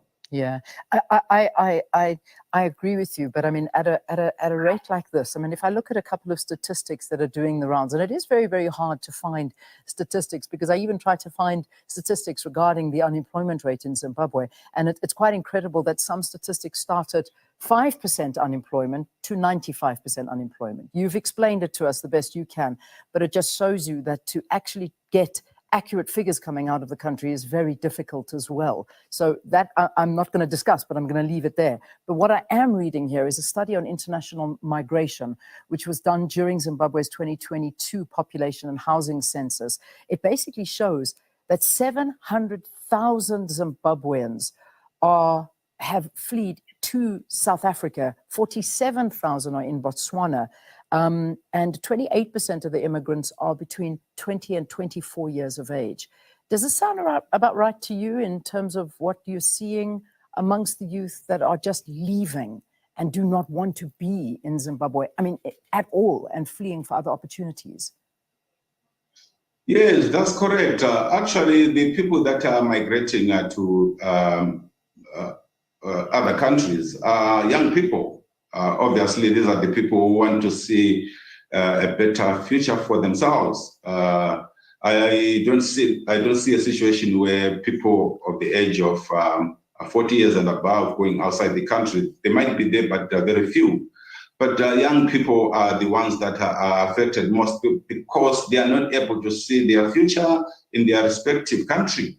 That's the reason why young people, some of them, I think they are even dropouts from school. and they are crossing the border. So yes, those statistics reflect the correct scenario, that it is the young people, mostly young people, that are trying to find green pastures outside the country. And I mean, you know, the reality is that 4 out of 5 of almost 1 million Zimbabweans officially outside the country live in South Africa. Now, you've heard very much so about some of the disdain that is felt by South Africans, because South Africa in itself is in a very difficult political and financial economic situation. I mean, the economy is struggling to grow. It's struggling to create jobs. So there's also a very high unemployment rate here in South Africa. And then, of course, that there are jobs that do become available. There is the struggle to get that job as a South African, because there are so many immigrants that are here in the country also desperate to seek jobs. This, of course, creates another effect, which is something that we do see. We hate to label it xenophobia, but unfortunately, one finds it hard not to label it anything else, because it is resulting in a lot of deaths, a lot of animosity, and a lot of crime that is committed in the same time. So in the background to that, there are a lot of calls from South Africans to say, go home, try and fix your country. We want our country, we want to make our country work. Go home, make your country work. Is that a call that you would make to Zimbabweans that are perhaps watching this? Go home, try and make the country work? Or at this point, is there nothing to work with to make it work? I think the Zimbabwean authorities have made it very clear that if the South Africans makes a decision that the Zimbabweans should go back home, those citizens that are outside the country are welcome back home. So our view is that we'll be able to take care of our own people once the situation and then forces us to do that. But at the moment, I think the opportunity was there for them to be able to fend for themselves outside Zimbabwe. But if then that becomes very difficult, I think we will be willing to welcome our colleagues, we will be willing to welcome the citizens. We do have only one country, Zimbabwe, and we will welcome them back home to come and build this country. This is a beautiful country, Zimbabwe. And with them, I think we'll be able to find the right ways in which we can grow this economy and create jobs once again. So the Zimbabweans that are outside the country, if the going becomes tough, I think I'm one of those who can join His Excellency, the President, to say, you can come back home and let's face the reality, let's build our own country. I think the Zimbabweans are welcome back home, and they should be able to come to their own country and build their own country. Is President Mnangagwa the man for the job? Is he the man that can turn the country around? Because many had thought that, you know, with the change in leadership, even though it's the same party, obviously, but they just thought with a new president at the helm, things would look better. However, it appears that things are looking worse. Oh, Zimbabwe is a democratic country. I think we do have elections every 5 years in terms of the constitution of the country. And at the moment, we do have a government that was elected in the last elections. I think, if I'm correct, we are preparing for another elections in 2023. If the Zimbabweans decide that they want another president, I think they will be able to express themselves. So I think it is the Zimbabweans, it's not an individual who decides who's supposed to lead the country. It is the country as a whole. At the moment, we have a president that is leading a country. In terms of whether he is the best for the job, I don't think I'm the right person to judge that. I think the Zimbabweans do have an opportunity to express themselves in the next elections. I mean, we're looking at your economy. So the economy, inflation has soared to 285% in August. That's what we're looking at. Food inflation is perhaps the second highest inflation in the world where people just cannot afford anything right now. So, you know, I mean, I'm just looking at those two things. Growth is something, again, that is elusive to the Zimbabwean economy. And people are desperate. They are starving. And this is something that we hear and see all the time. So leadership is, I suppose, a very big aspect of all of this. And one would hope that as a union leader, you would represent the people and fight for their rights. What sectors of the economy, if you had to highlight, need special attention? Farming, manufacturing, tourism, hospitality, what needs attention and growth to help grow the economy? I think Zimbabwe has got one of the best weather in Southern Africa. So we would want to see our agriculture mostly being capacitated to absorb as many people as possible. Mining, we do have a lot of minerals in this country. We would also want to see our own people owning the means of production within the mining sector, so that we are able to create as many jobs as possible. So we are looking at around the tourism industry is one of the biggest sectors as well. So Zimbabwe do have the capacity to grow. I think we are just unlucky that we find ourselves in this situation. But we do have what it takes for us to be able to take care of our own citizens, create more jobs, and then not worry about our people going outside the country. And this is what we are trying to work around on, to see how best can we be able to create jobs that can be able to take care of our own citizens. Very quickly, I've got to let you go. Tourism, what do numbers look like? What would your tourism figures look like? How many visitors do you get? I think at the moment Zimbabwe is a bit stable in terms of people coming into the country. Hotels are talking about 80% occupancy. Every time you come to Victoria Falls, you find that the hotels are almost fully booked. So I think the numbers that are visiting Zimbabwe as a stable country, I think is growing up. All right, Japheth, we've got to leave it there for now, but thanks for talking to us. The president of the Zimbabwean Congress of Trade Unions, Japheth Moyo.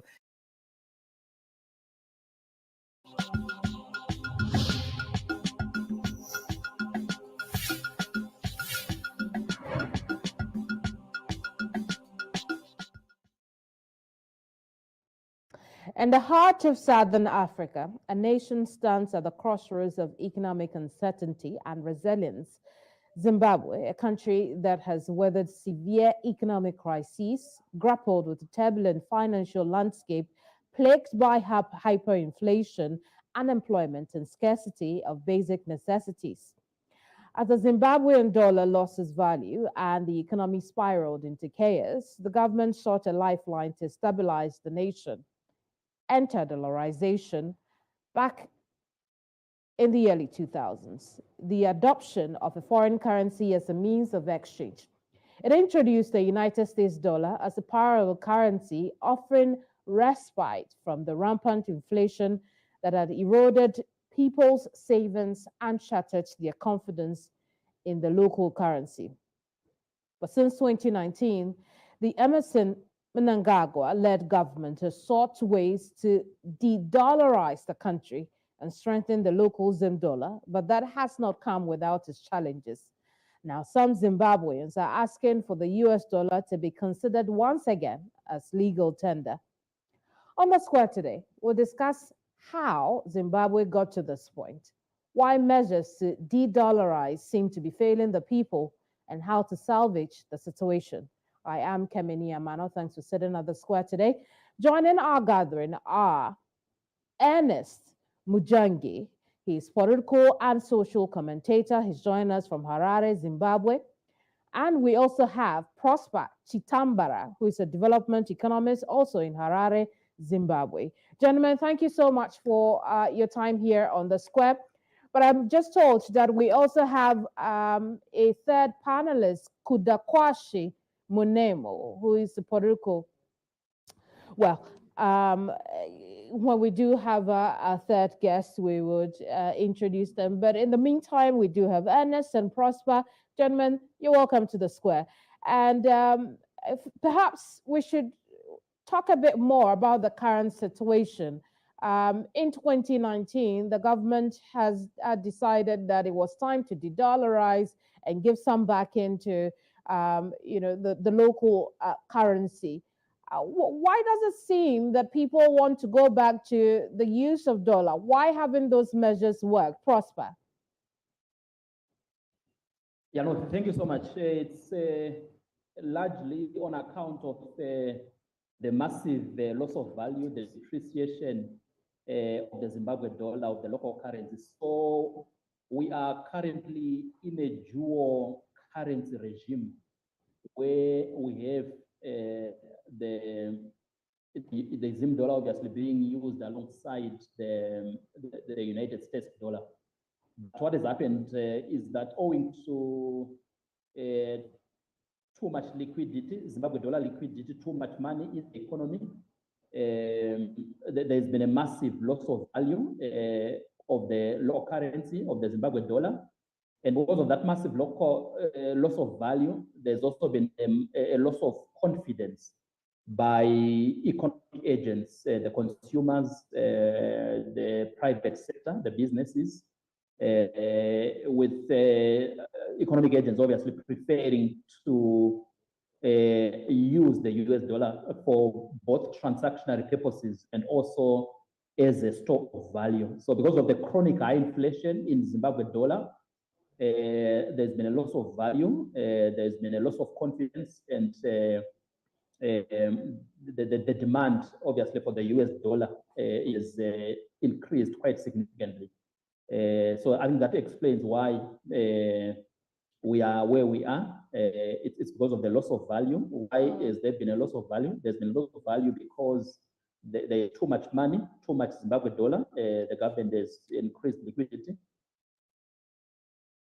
I see. I think Prosper froze for a bit, but I want to move on to Ernest now.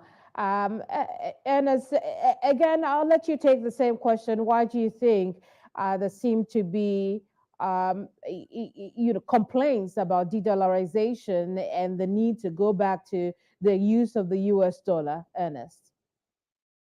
Okay, thank you. I think Prosper has put it well in economic terms, and I will speak as a socio-economic analyst. I think the issue is that the local currency has no value, and to that extent, people are clamoring for the use of the United States dollar. Because when you look at it, business people, service providers, and the others would rather have the US dollar as compared to the local currency, which as Prosper has already stated, he has lost value. You go into the shops, you are better off holding the US dollar than the local currency, which is losing value by the hour. I was moving around in the shops a few minutes ago, and shopkeepers are busy changing prices instead of assisting people who are coming in to buy. The shop assistants are actually busy sticking new prices. You ask for a price for a commodity, they tell you that they don't know yet. The new prices are being fixed. So this is on a consistent basis. So what we are having is a situation where the local currency has not been able to pick up value, and the monetary authorities have been trying one measure after the other, but we seem not to be heading towards progress. I see. And, joining us now also is Tawanda Mutungama, who is a finance and business expert. Tawanda, thank you so much for your time here on The Square. And for you, I want us to go back into time a little and try and figure out how Zimbabwe got to this point to start with. Give us a brief overview of the economic challenges of Zimbabwe over time and now? Okay, thank you so much. So to give a perspective of how the economy has changed, there is need for a time scale. So if I'm to go 40 years back, it can be a long narration. But however, I'll try to go at least 23 years back. So, or rather, let's go 30 years back. Let's go to 1990, and when there was ASAP. So there was a recommendation to the government to do structural adjustment, and this meant privatize a lot of things. And when things were privatized, it also meant the government becoming more lean, having less employees, and a lot of people were laid off. And from this led to pressure from those who had fought for the liberation of the country. When the pressure mounted, they wanted something. They had fought for land, and eventually they managed to convince the government for a forced resettlement or a forced land redistribution rather than willing buyer, willing seller. And from there, also there was a compensation for the war veterans. So this was number one, which made inflation, because how were the war veterans compensated? Money had to be printed from thin air. And this is something which all governments have. It's called signorage, when you create money out of thin air. And the war veterans were given 50,000 per person. And once they were given this money, this creates extra supply. In other words, we'll be living beyond our means. And what does that do? This causes prices to increase.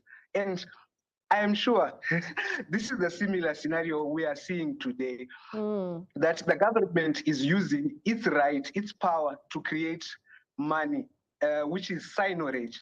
But if it overdoes it, it causes inflation. So what am I saying?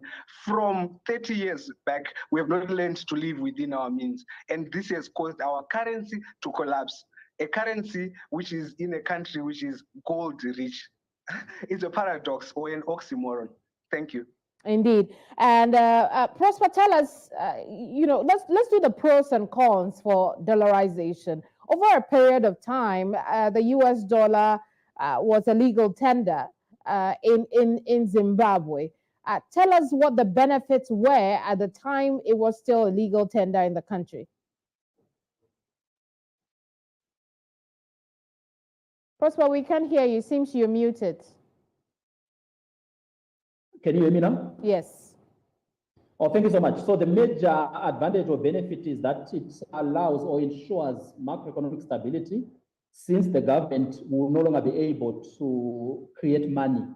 What my colleague was saying, that the biggest challenge has been the creation of too much money, resulting in a situation whereby we have too much money chasing too few goods or too few United States dollars.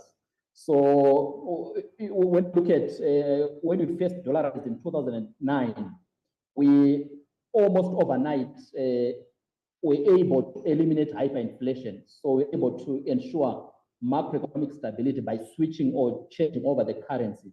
So that's the biggest advantage, because without stability, the economy can't grow. Without stability, there can't be development. So stability ensures that there is a confidence in the economy, there is stability in the economy, and that businesses are actually able, investors are actually able to plan and to expand,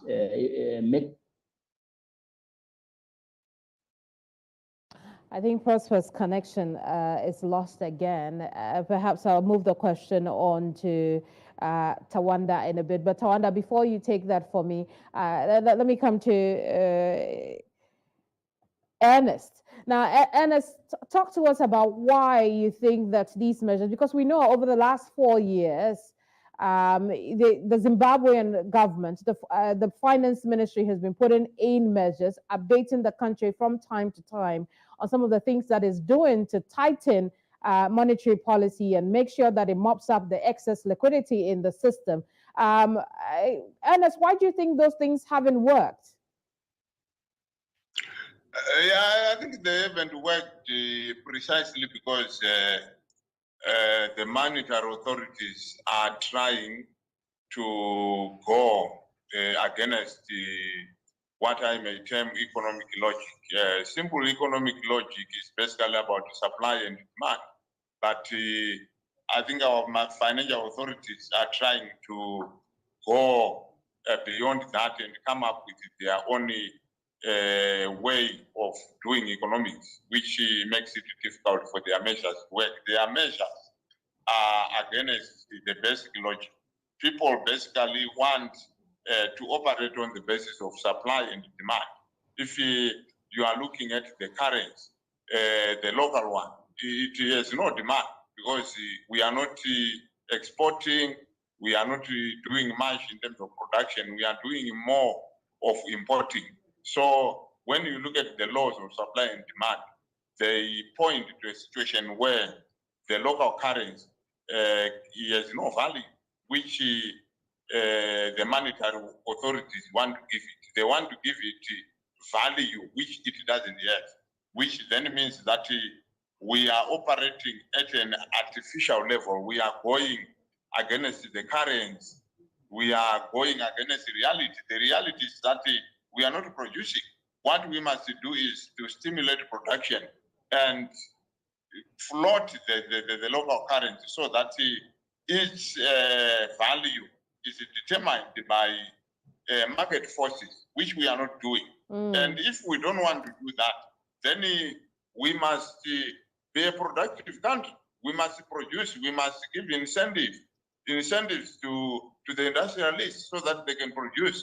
We must come up with a policy framework that allows this country to produce more than what it is doing now. We must come up with the policies that allow Zimbabwe to go back to work. Currently, Zimbabwe is not at work. We are sort of a nation of consumers. We are a nation of people who are simply consuming that which others are producing. And in that case, we cannot have a strong currency. We need to reorganize our economic sector to look at mining. Mining must be reorganized so that it's not too much of an informal affair. It's not too much of an individualized affair. Once we start doing that, we may probably have an economy that is better organized, an economy that produces, that does not wait to consume. As long as we wait to consume, we may not have a strong currency. Very well. Now, Prosper, I just want you to finish your thoughts on the pros and cons of dollarization. Just finish that for us, and then we'll move on to the measures individually. So I highlighted the key benefits, which is ensuring stability in the macroeconomy. Then in terms of the key disadvantages, that it actually limits the policy freedom of government, in that government can't effectively use the monetary policy to influence the economy as well as macroeconomic developments.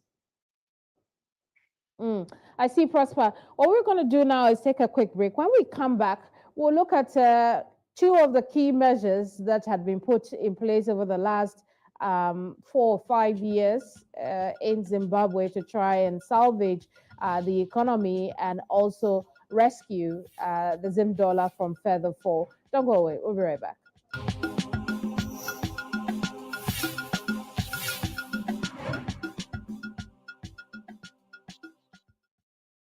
Welcome back. Today our discussion is around the Zim dollar and efforts being put in by the Zimbabwean government to salvage the local currency. But here are thoughts of some residents in Zimbabwe on why they should go back to the use of the US dollar as a legal tender. Zimbabwean businesses are refusing to take local currency, which continues to lose value in a struggling economy.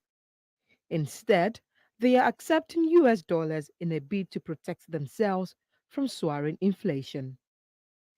Many products in Zimbabwe are imported, and businesses need foreign currency to thrive, but the Zimbabwean currency known as bond note is not accepted outside the country.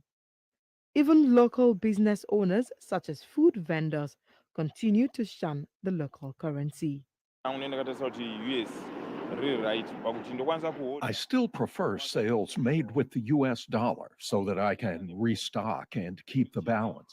If I keep bond notes when I think of buying US dollars or I want to restock later, the rate would have changed.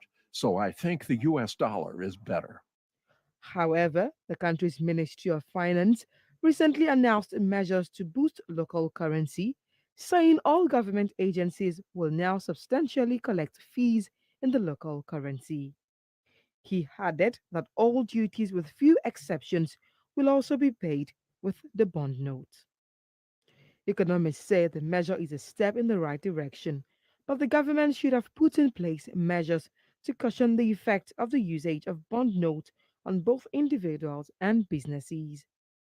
Measures that have been announced by the Minister of Finance are expected to firstly reduce the accelerated depreciation of the currency, and secondly, reduce the accelerated dollarization of the economy. For now, we must dollarize, full stop, because the Zim dollar has lost the value, so you can't force a dead currency on people. Even government is refusing the Zim dollar. Go to the passport, you can't get a passport in Zim dollar. So who am I to take the Zim dollar? He is saying that is going to be encouraging the use of Zim dollar for payment of levies and duties, but he's not talking about the income taxes. The Zimbabwean government is against the dollarization of the economy, as it says there are not enough US dollars to sustain the country's economy. Although experts say the local currency is depreciating, the government says the reintroduction of its own currency will have value and help both individuals and businesses grow. Omolola Ololade reporting for News Central. Very well, still with us here to discuss this subject further are Tawanda, Ernest, and Prosper. They are all joining us from Zimbabwe. And, at this point, I'll pick your thoughts now, Tawanda. We know that over the past year, the Zimbabwean government has introduced gold coins. The Zimbabwean government has also introduced an e-currency backed by gold. Talk to us about how those are faring and perhaps why they haven't been able to shore up the Zim dollar. Yes, so it's an issue of confidence and fiscal discipline. So, like for us as a people and as a nation, I think we are shy from taxing one another. So we try to be so kind to the generality of our nation, so kind to the corporates that operate in our country, in as much or to the extent that we do not tax. We do not tax. And what does that mean? So that for us to finance government activity, we then go to the use of signerage, which is the power of government to print money. And by doing that, we create more and more digital currency, more and more paper currency, and our currency loses value. So we need to just come to a point to say, if we have certain trillions of Zimbabwean dollars, that's it. And if as a government we need money, we should tax. We should tax the mines. We should tax the big business. We should tax the small business. We should tax everyone. Would it be easy to tax? Because Tawanda, remember that these are the same people you want operating in the country, so that Zimbabwe is not just a consuming country like Ernest has mentioned, but also producing something. So if the idea is to just tax, and tax these businesses who will be providing the jobs, will that work? Yes, it works. If you go to the United States and you don't pay your taxes, even if you are acting, which is producing art, you'll be prosecuted. Or even if you run a news station like this, if you don't pay tax, you'll be prosecuted. So it's the only sustainable way to build business. And probably the question is, how will we use our tax? So when we get our tax, we make nice roads. When we get our tax, we make clean water. when we get our tax, we give security to these businesses. So it's the logical thing, and it's so easy. Given the opportunity to lead the finance ministry, we can turn this country around. I see. Ernest, I want to pick your thoughts on taxation. Is Zimbabwe in the position to tax or impose more taxes on big businesses in the country as a way of, getting in more revenue to stabilize the economy, which will then perhaps feed into salvaging the Zim dollar? Yes. Like, oh, no, that's not for you, Tawanda. That's for Ernest. Oh, sorry. Okay, thank you. Thank you. I think when we talk of taxing, Zimbabweans are among the most taxed people in the world. In fact, at one point, maybe we were third or fifth or somewhere there. But anyway, let me just stick to the fact that we are among the most taxed people. And when you look at big business, we don't have much of big business here in Zimbabwe. Well, what we probably have the conglomerates, very few of them. So we cannot expect much from them. So the issue is, if we are to increase our tax base, we need to increase, the production base. That is the issue. The economy is not running on proper business. When we look at our gold, most of the gold is going out of the country. And when we look at people who are doing business, they are mainly doing business on the basis of government tenders.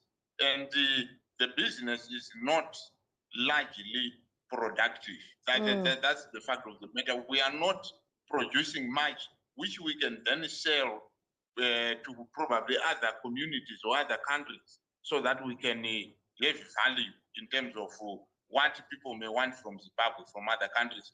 That's our greatest predicament. And that is exacerbated by corruption. Corruption which is largely emanating from an economic situation that is dire, that is desperate. So to tax people, to impose more taxes, I don't think it will work. When we look at it, a few business people who are here are well-connected people, and we don't know if they are paying taxes. But the people who are paying taxes for certain are the workers. And the workers, as the situation stands, they are under a state of desperate deprivation. So we stick to the fact that we need to increase production. We need to review our economic policy framework. We need a total revamp of the policy framework, so that one, it is an economic framework in which we have a developmental state, a state which is simply not there to collect taxes from people who are already suffering, but a state which promotes economic activity to such an extent that Zimbabwe goes back to work. Indeed, Ernest. Ernest, we're running out of time, and I really need to move on from that just a little bit. But Prosper, for a largely informal sector-run economy like Zimbabwe has, what would it take to revamp it? What would it take to ensure that people are getting the money to produce, like Ernest is suggesting? Well, I think it takes a combination of both monetary reforms, fiscal reforms, as well as institutional reforms. I think our key state institutions are in need of reform. When you look at our parastatals, for example, the government has been losing a lot of money through parastatals. So we need to be expediting our war parastatal reform agenda as a way of saving the government a lot of resources. We also obviously need to be making it easier for businesses, for investors to do business in Zimbabwe. When you look at the doing business environment in Zimbabwe, it's still very, very challenging. It takes a very, very long time, for example, for an investor to be able to have his business registered.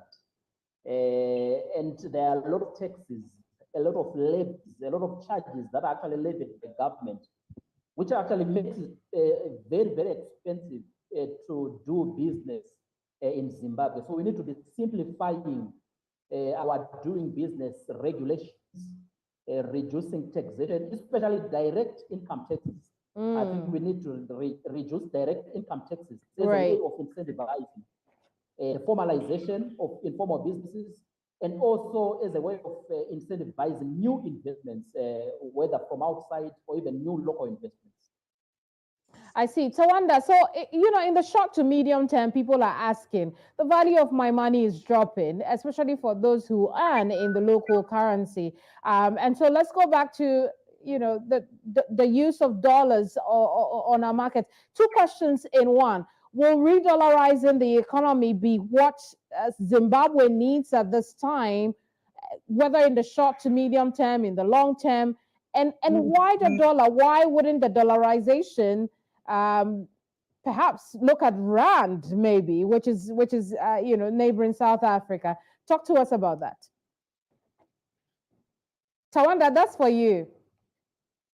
Oh, thank you.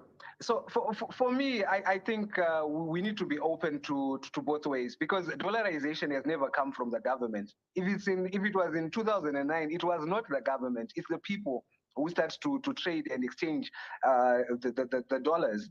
So yes, this will come naturally, because, and why the dollar? The dollar can be used anywhere in the world, like any way, and it's the current order. We need to accept that this is the current order which came after the Second World War, and it is what it is. So with the dollar, people can import from anywhere. So, but the sustainable thing is fiscal discipline. Let's simply stop creating more dollars in the computer, more Zimbabwe dollars in the computer, and let's stop printing more Zimbabwe dollars. But what do? Let's become a tax haven. Let's say for this big business, let's tell them, okay, you pay zero tax, but you give us shareholding in your company. So they'll be happy to give us 20% of their business and trade in Southern Africa and pay no tax at all. And this can also attract financial institutions in our nation. Like the location of Zimbabwe is like 2 hours away from all Southern African countries, and this would follow the Singapore model.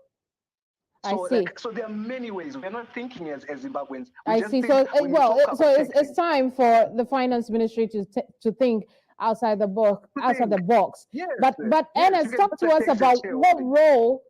Tawanda, I apologize. I'm running out of time, and I want to cover as much as I can in this short period. But Ernest, talk to us about what role you think politics is playing in holding back the Zim dollar progress. Yeah, I think our main challenge here is bad politics. When we look at our politics, it is too toxic. You know, there is the high level polarization, and the country has not moved in terms of political reforms. In fact, during the government of national unity, we thought there was going to be movement. That was between 2009 and 2013, and there was no movement.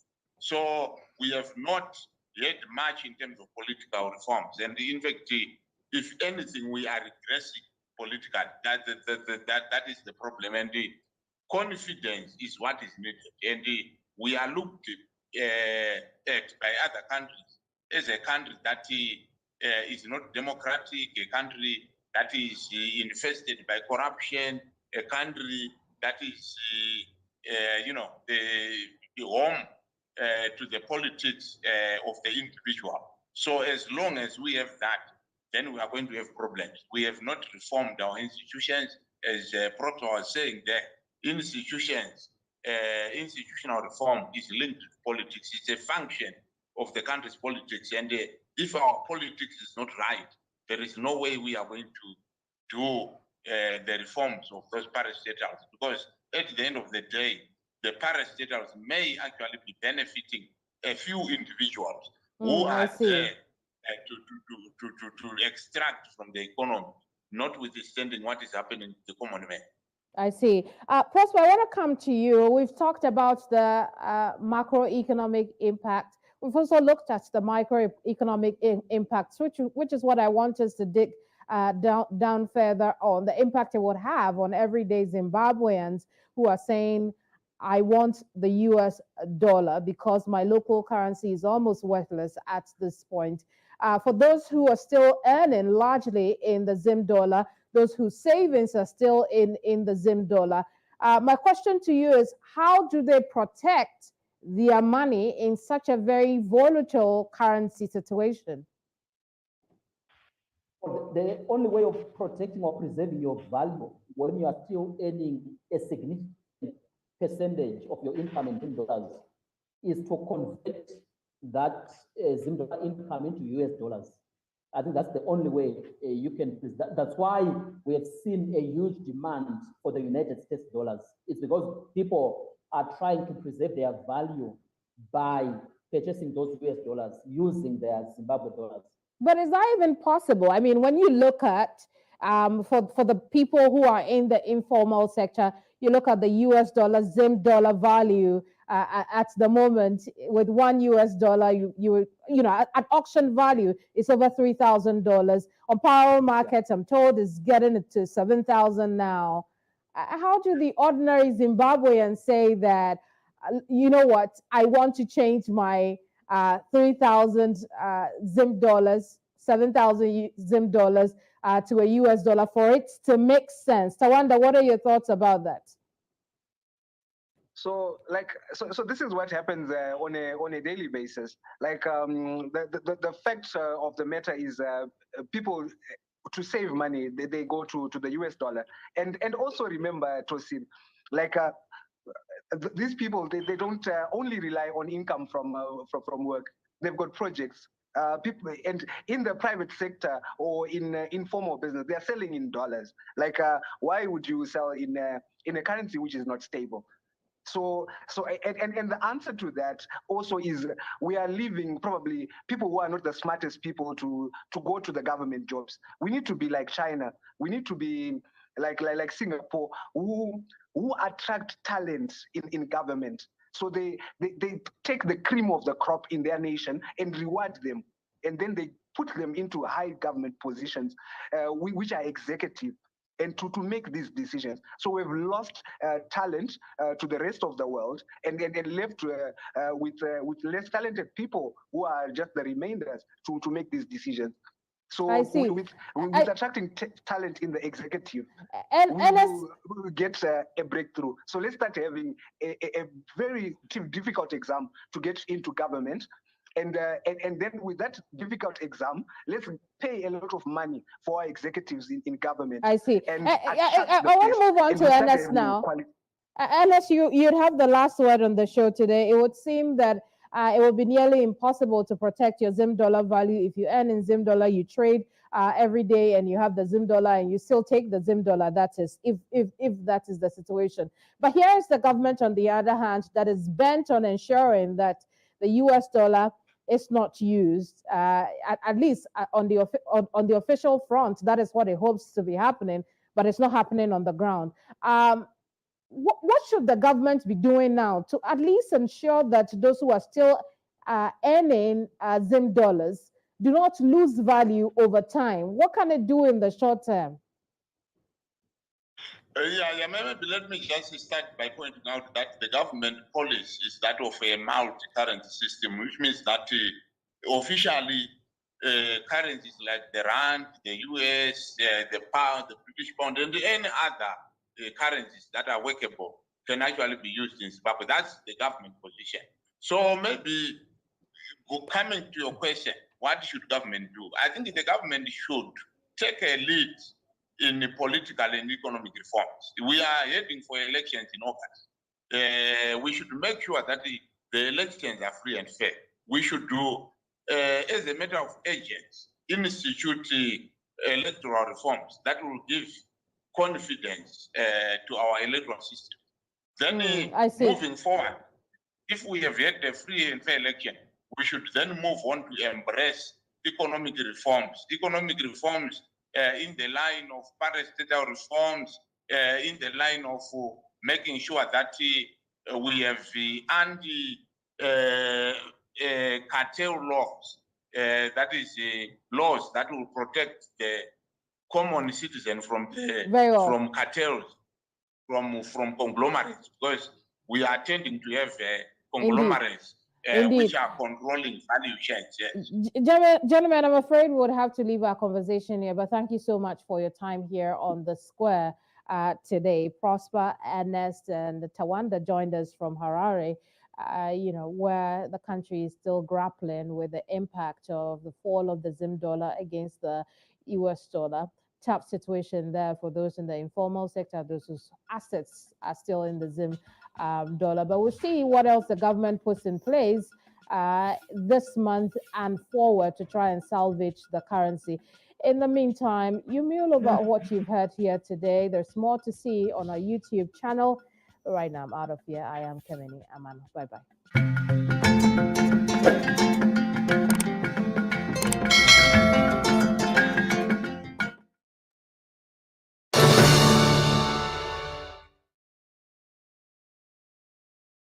On drones in an air war where pilots rarely take to the skies.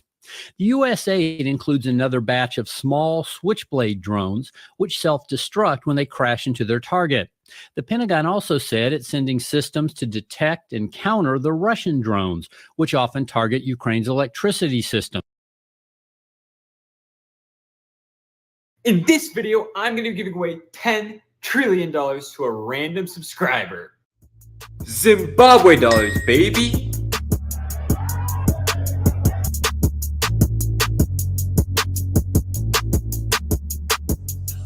We are not gay.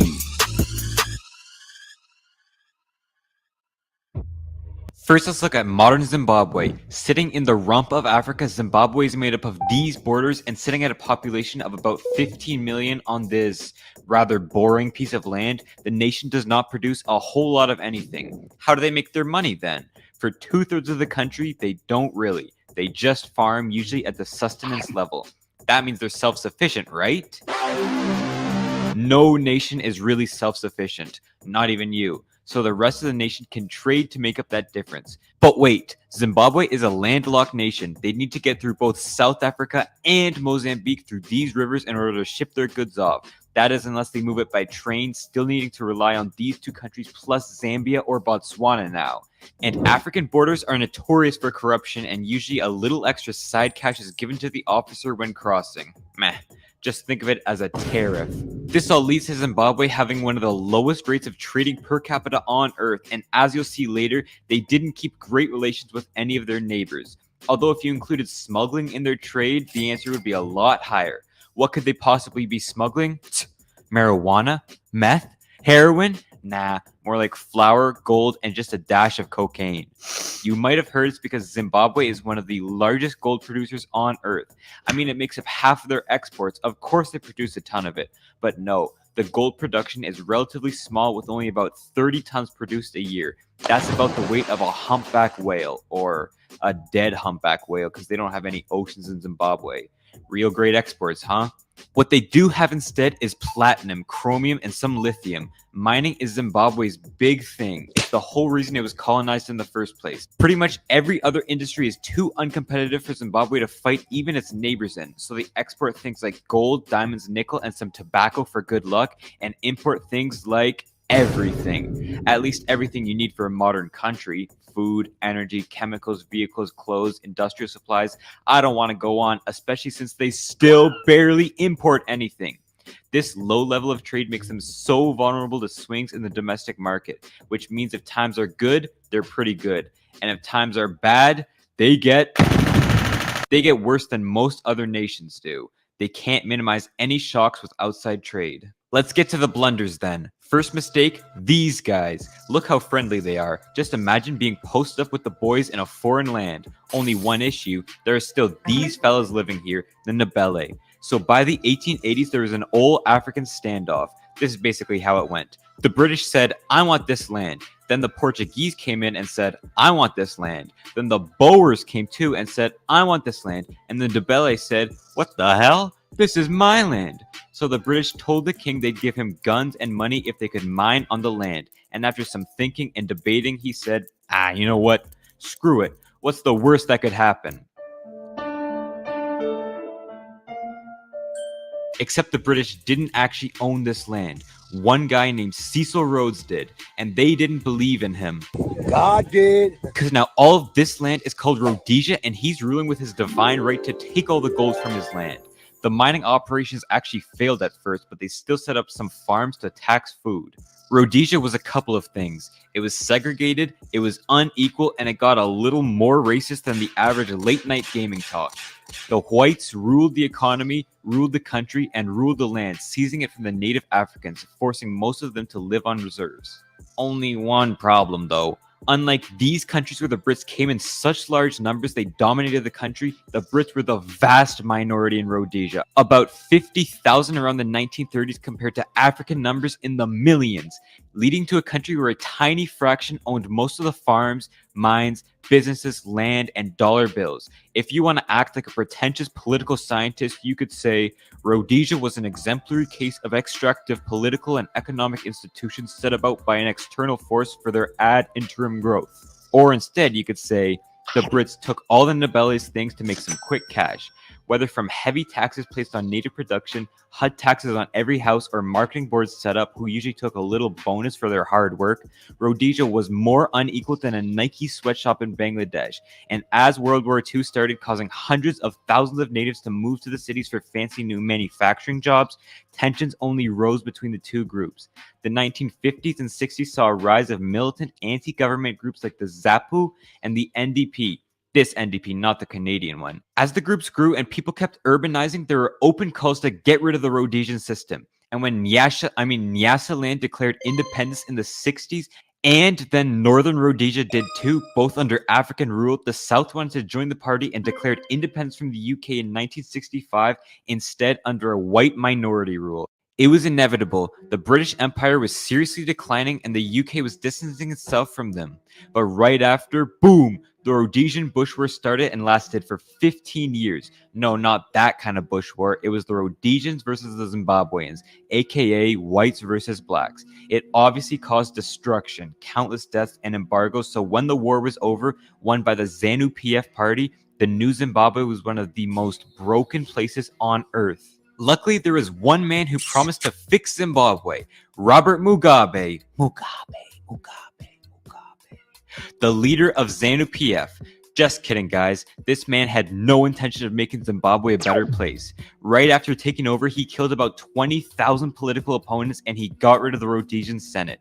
He was just a tiny bit corrupt, you know, setting up ZANU-PF allies to control newly made state-run industries, taking over marketing boards, and heavily regulating trade so you had to buy from his party.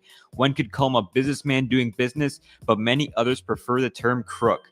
Instead of trying to get rid of these devastating ideas, he wanted to be the man running them. So obviously the old British colonists ran the hell away from this new country, taking much of the money and educated population with them.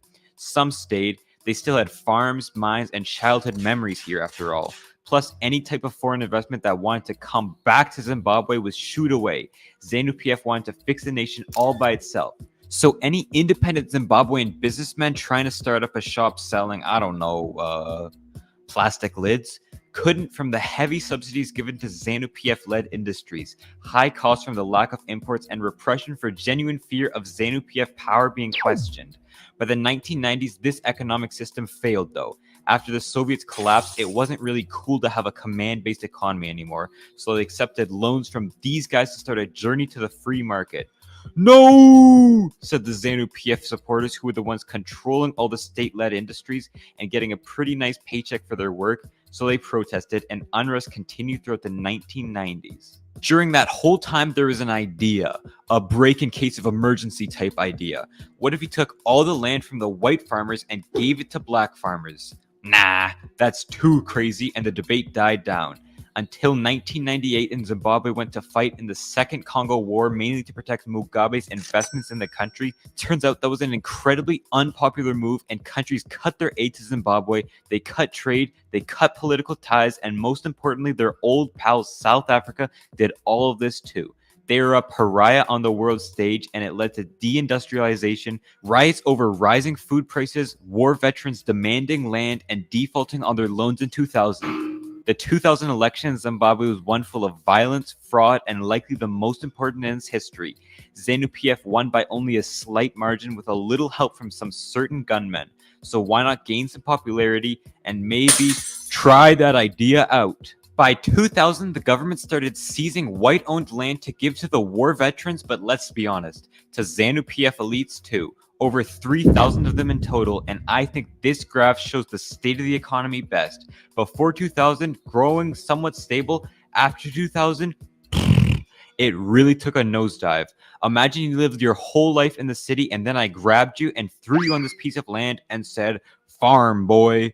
What would you even do? My guess is you'd be a pretty lousy farmer, and yeah, with the lack of training and dismantling white equipment and businesses, these new farmers destroyed agriculture in Zimbabwe. Food supplies halved, down 45% in the years that followed, and they couldn't just import the rest because, say it together, everybody hates Zimbabwe. Remember, this is a country that already lost its trade and manufacturing. All they had left was farming, and that was collapsing now too. It's kind of like when Kanye lost his family, all he had left was Adidas, and then he became a Nazi and he lost Adidas too. Just replace this interview with seizing white farms, and that's the story of Zimbabwe. Businesses completely stopped investing in Zimbabwe when they realized the government could just snatch their investment from them and shut it down. Well, imagine this with farms and factories instead. And the US and EU put massive sanctions on Zimbabwe, with one of the goals seriously being to make the people revolt and overthrow the ZANU-PF government. Food became unaffordable, there was violence and riots in the streets, and the government ran out of money. The only way to pay the elites and veterans was to... No, don't look at that, Zimbabwe. You can do better. Production, diamonds, drug smuggling, taxes, I don't care. Anything but that. Oh, but it's so tempting. Maybe just a little bit could do some good. 'Cause swoosh! The government became addicted to printing money. At peak printing in late 2008, inflation was around 80 billion% monthly and 96 trillion% yearly. But honestly, they stopped measuring. It was so high that everyone was just honestly making these stats up. They printed so much money that the paper it was printed on was way more valuable than the dollar itself, leading to things like the $10 trillion bill, and the hyperinflation wiped out everybody's savings, destroyed any business's savings, and obliterated the government savings. The black market was the only realistic way to buy food, goods, and to find any work, with some bread reaching $20 billion in the non-black market. After the banks collapsed, they had to switch to other currencies like the South African rand and US dollar for any sort of stability. And if you think they learned from their mistakes, wrong. In 2013, these land-grabbing laws were extended to some white-owned businesses. You can imagine how that went. Today, less than 300 farms in Zimbabwe have been given back to white farmers, and in 2019, they brought back the Zimbabwean dollar, this time only reaching 350% inflation in 2021. So hey, kudos to them for improving. Food security is uncertain, life expectancy is low, and it's still very politically repressive. Not the best for running a country, but whether it's Brits taking African land or Zimbabweans taking white-owned land, what I can say is they knew a thing or two about how to run an economy. Of course they knew how to run an economy. Which other country has had as many trillionaires as Zimbabwe has? None.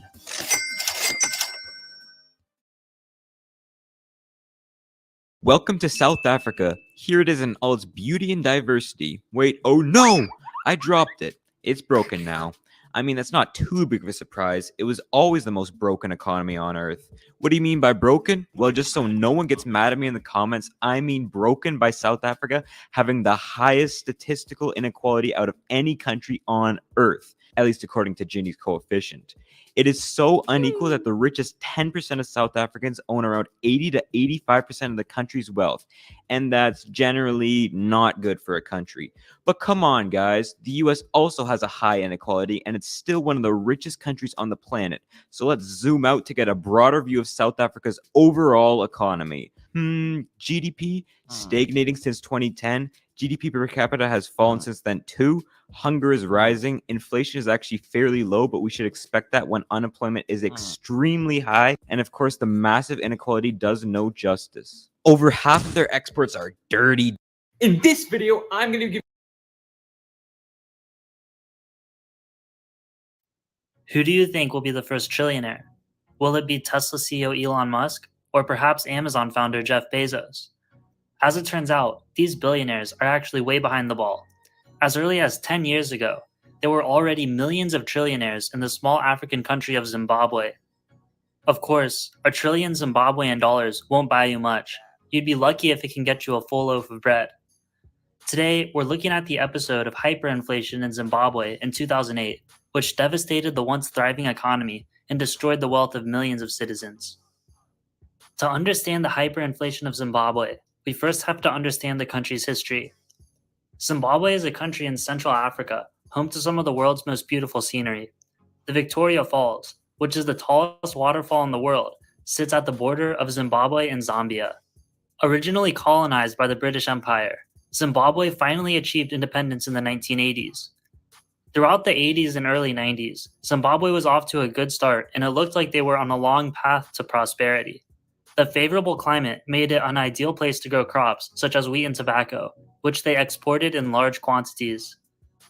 Free from colonial restrictions, the private sector started to develop and the standard of living steadily rose for average people.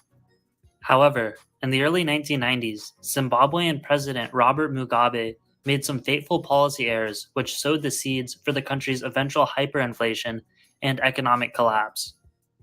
He implemented a land reform policy that expropriated the farmland of white farmers and gave them to native Zimbabwean residents. The rationale of the policy was to return the land to its rightful owners. During Zimbabwe's colonial period, British colonists took the land from the native people to create their own plantations. Even after colonialism ended, much of the farmland was still controlled by the descendants of the white colonists.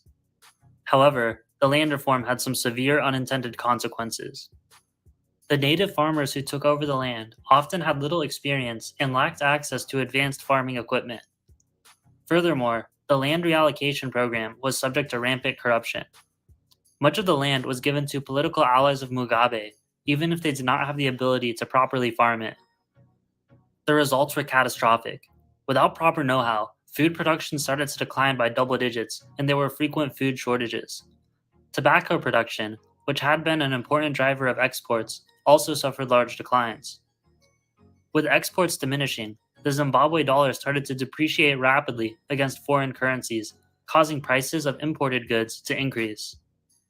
The decrease in food production and currency depreciation led to declining living standards for the people and frequent famines.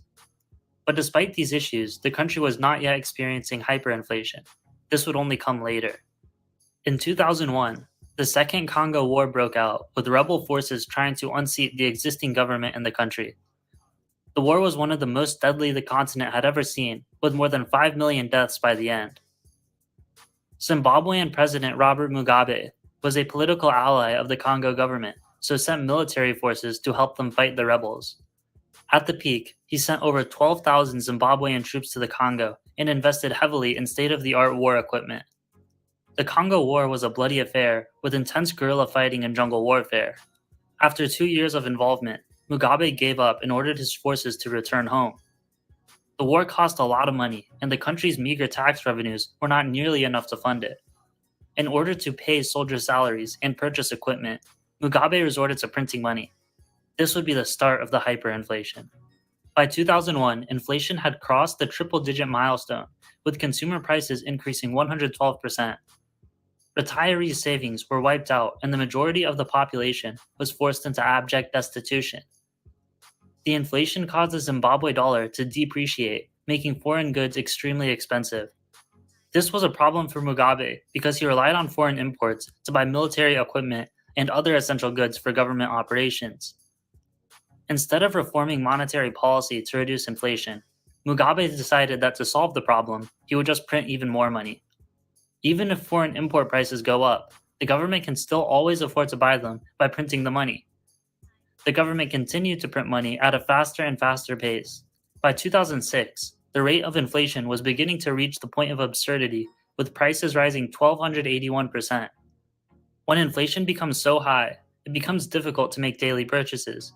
Citizens had to carry bundles of cash worth millions of dollars just to make small purchases such as fruit and bread. People's nominal wages were increasing as well, but not fast enough to keep up with the inflation.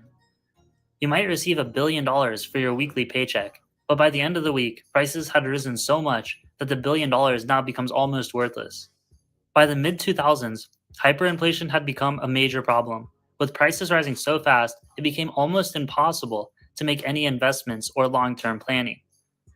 With the value of wages degrading so rapidly, working a job became a fool's errand and unemployment reached as high as 80%. The economy barely ceased to operate, with people resorting to hunting and scavenging for food. Mugabe saw the economic conditions of his country were unsustainable and knew something had to be done. However, he refused to stop printing money. With 80% unemployment, the country's tax revenues were almost non-existent.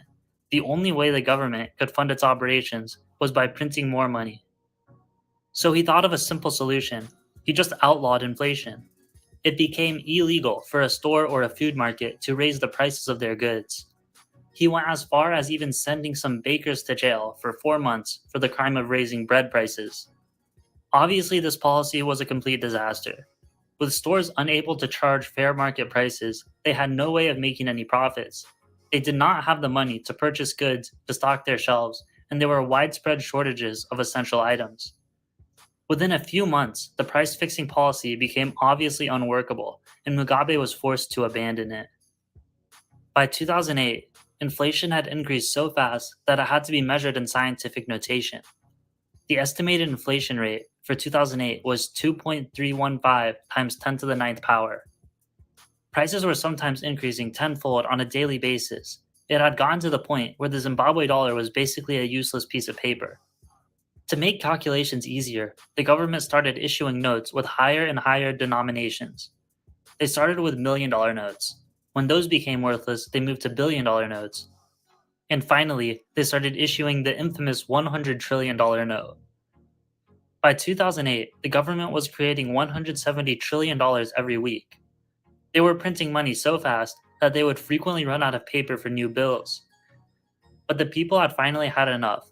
They started paying for transactions with foreign currencies, such as US dollars, which were smuggled in.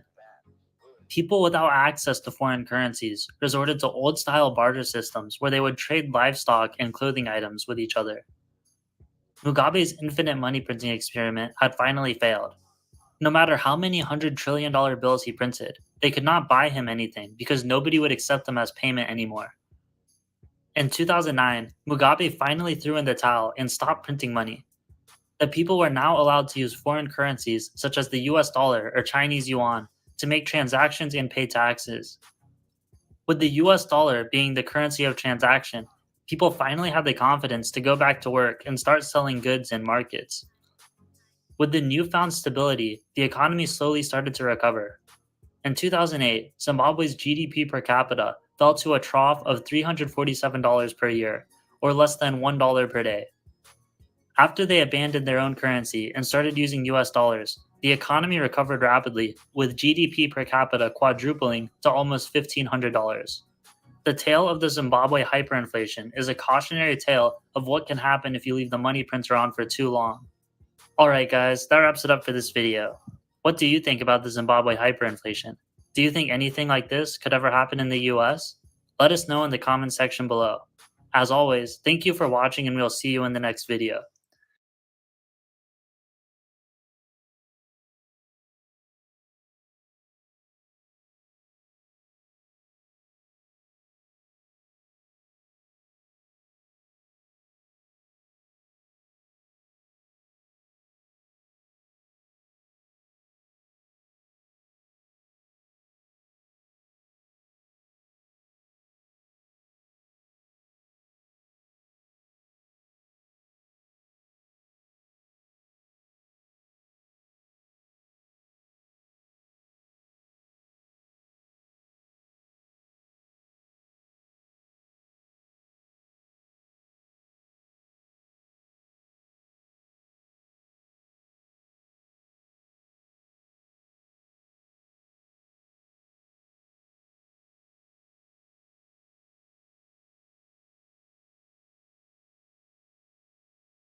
Economic crisis in Zimbabwe shows no signs of improving. In fact, things are getting dire again with sudden price increases of basic foods. The collapse of the Zimbabwe dollar against major currencies has fueled inflation, sparking long queues at banks due to the shortage of cash.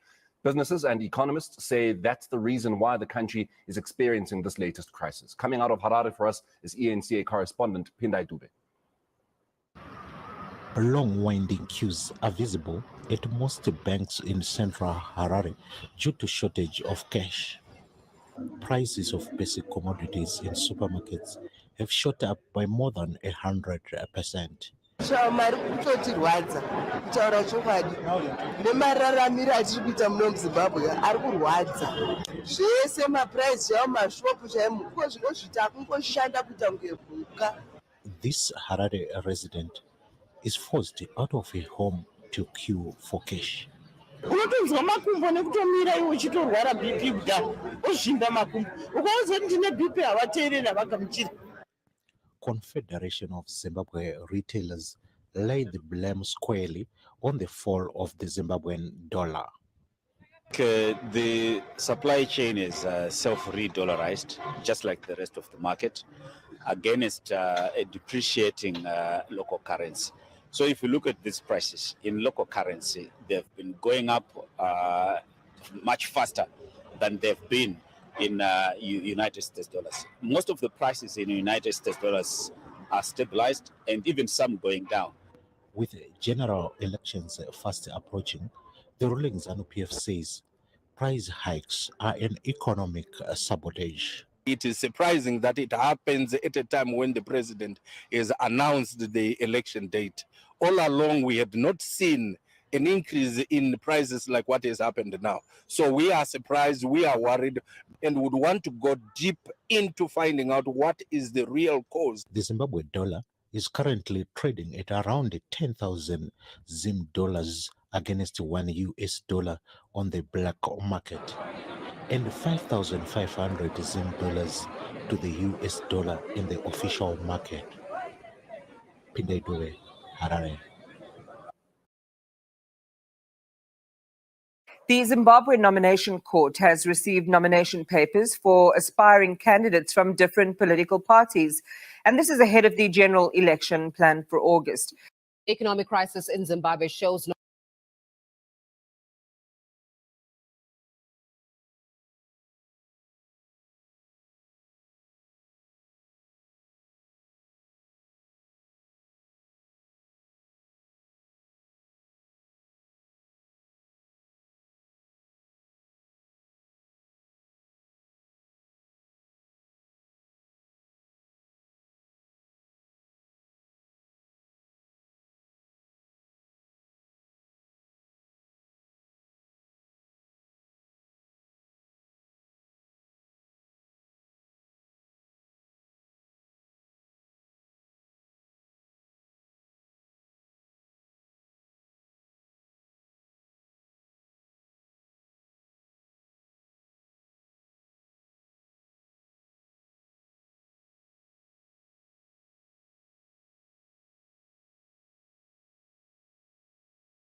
दोस्तों हम हमेशा देश की progress के लिए economic reforms की बात करते हैं। कॉलोनाइजेशन पीरियड खत्म होने के बाद लगभग सभी कॉलोनीज ने आजादी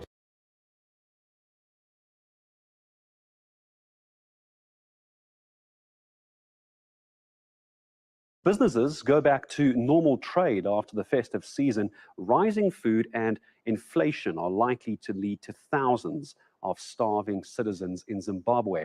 That's according to the Famine Early Warning Systems Network. In its latest report, US aid but the provider of the early warning and food insecurity analysis says the situation is going to only get worse.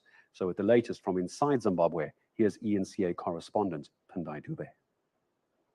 In its latest report, Famine Early Warning Systems Network, FuseNet, says prices of basic food and other commodities are likely to continue rising in 2023, further reducing the market access for poor households. Zimbabwe's inflation rate is currently sitting at 243.8%, the highest in the world. Economists believe the FuseNet report is on point as Zimbabwe is sitting on a hyperinflationary economy. It's in line with even analysis from the World Bank, which actually shows that Zimbabwe is the highest food inflation in the world. So because of the depressed agricultural production last year, we have seen pressure on price of basic food in the country. According to the FuseNet report, widespread prolonged power cuts have negatively impacted the economy, and this has further worsened the plight of ordinary person on the street. Civic society groups described the plight of poor Zimbabweans as disastrous. It is a disaster. Unfortunately, this is going to cause many challenges, job losses. We're going to see many companies closing because they can't cope with reduced productivity. The Confederation of Zimbabwe Retailers also says power cuts had a major impact on businesses. At the end of the year, we saw power supply issues. Those impacted quite negatively, especially on formal business. Costs escalated by more than 40%. Zimbabwe, which has suffered bouts of hyperinflation in the past 15 years, has more than 10 billion US dollars in external debt, and it's mostly in arrears in terms of payments. Pandai Dube, Harare.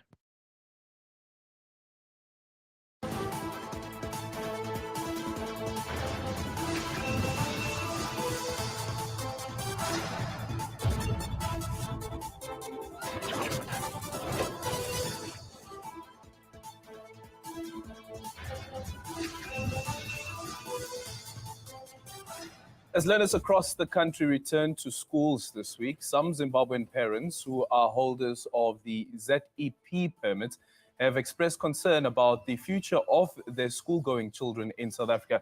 The Zimbabwean exemption permits are set to be terminated at the end of June this year. Many parents are worried that they may not be approved for alternative visas, leaving them with no choice but to pull their children out of schools in the middle of the year, as their stay in South Africa will no longer be legal. But according to the Department of Education, there is a court order in place instructing the department to admit learners without documentation. This does not, however, clear the question as to what will then happen to children of those parents who are not approved for visas come June the 30th. Businesses go back to normal trade after the festive season. Rising food and inflation are likely to lead to thousands of आजादी के 10 साल बाद यानी कि 1990s में land reforms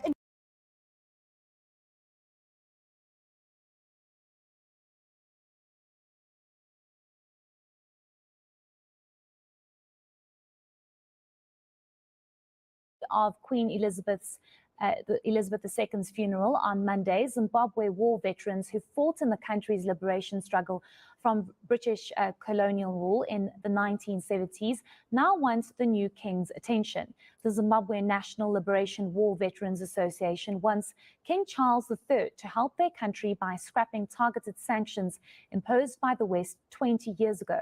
ENCA's correspondent Pandai Dube brings us this story. In 2002, the European Union and the United States imposed targeted economic sanctions on individuals in the Zimbabwe government, accusing them of human rights abuses. Now, the war veterans say it's high time the sanctions were removed. We would like to remind the British and the incoming king of the British that it's not necessary for them to continue using weapon of mass destruction sanctions against Zimbabwe because it is evil. A Zimbabwe pressure group, the Citizens Against Economic Sanctions, says the restrictions have damaged the country's economy. The citizens in Zimbabwe who are suffering because of the illegal sanctions they imposed on this country, we are saying to the people of Zimbabwe, let us take the next stage to request reparations for the damage they did in this country. A Zimbabwean Pan-African analyst says Africans should rather celebrate the legacies of their traditional chiefs than the Queen. You'd also notice that there's been this social media hype around commemorating, celebrating the Queen and all of that, and yet we do not celebrate our own, chieftainships and all of that. So that also speaks, it's a reminder of the inherent residence of colonialism. This week, the United States government removed 11 Zimbabwean individuals from the sanctions list. Those removed are either deceased or have been deemed as no longer undermining Zimbabwe's democratic process. Pindai Dube, Harare.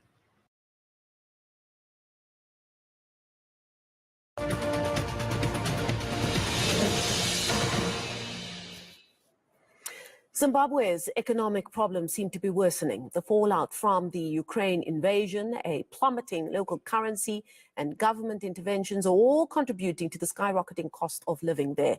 With official inflation rates at 130%, the price of bread in local shops hiked 70% in just 1 week. But when Zimbabwe's finance minister, Mthuli Ncube, was asked about the country plans to deal with the crisis, his response was, what crisis? Civil society is, however, speaking up. For more on this, we're joined in the studio by Peter Mutasa, as the chairperson of the Crisis in Zimbabwe Coalition. Peter, thank you for your time, as always. It really seems like the finance minister and the cabinet is seeing a different picture to what the rest of the world is seeing. Just this week, the reporting on the price of bread going from $1 to $1.70, which in South African rands is 26 rand, and the inflation in Zimbabwe being compared to war-torn countries like Syria after it shot to 131% just last month. How is the finance minister getting away with trying to say there is no, in fact, the quote here is, what crisis? We are performing well. We have put measures in place to fight inflation. People should not panic. Everything is in order. How will that be read, firstly, by Zimbabweans living in Zimbabwe and then the diaspora? Yeah, so it's crazy. And unfortunately for the minister, Zimbabweans no longer take them seriously. They know that we know that they thrive on propaganda. They try to paint a picture that is completely divorced from what is on the ground. And this is one of the reasons why we are in deep crisis. Zimbabwe is in a deep crisis. We can talk about the Ukraine invasion. We can talk about COVID-19. But all those came when we already had a crisis, a big crisis for that matter. So we are a state that is failing, and we are failing in all respects. So both people, the Zimbabweans within the country and those in the diaspora, especially those who are in the diaspora, who are the main players in terms of keeping the economy going, contributing almost a quarter of our budget through remittances, and also covering the state's failure to provide social protection. They are paying for their school fees of orphans, paying for medical care for the parents and for extended family. So everyone is not taking the minister seriously. It's a pity that they want to run the economy through propaganda and not economic fundamentals. It's a very important point that you make, because if you've been working in the news, you know that we've been speaking about Zimbabwe's economy being in crisis long before we ever heard about COVID-19, and even more so long before we heard about the Ukraine crisis, which of course we know has had an impact on worldwide trade, and specifically when you look at the importing of wheat and grain. How much worse has the situation gotten, though, in the last 6 months, as it were? So the situation is now much worse, and we are facing an implosion. As we speak now, Zimbabwe poses serious social, economic, and to an extent security risk, not just to Zimbabwe but to the region, to SADC region. Our analysis is that Zimbabwe is in a big crisis, and it's a crisis of governance. So this crisis is manifesting in 3 levels. We have state-society relations. So I was reading the Zimbabwe Peace Project report. There's a lot of heightened political violence.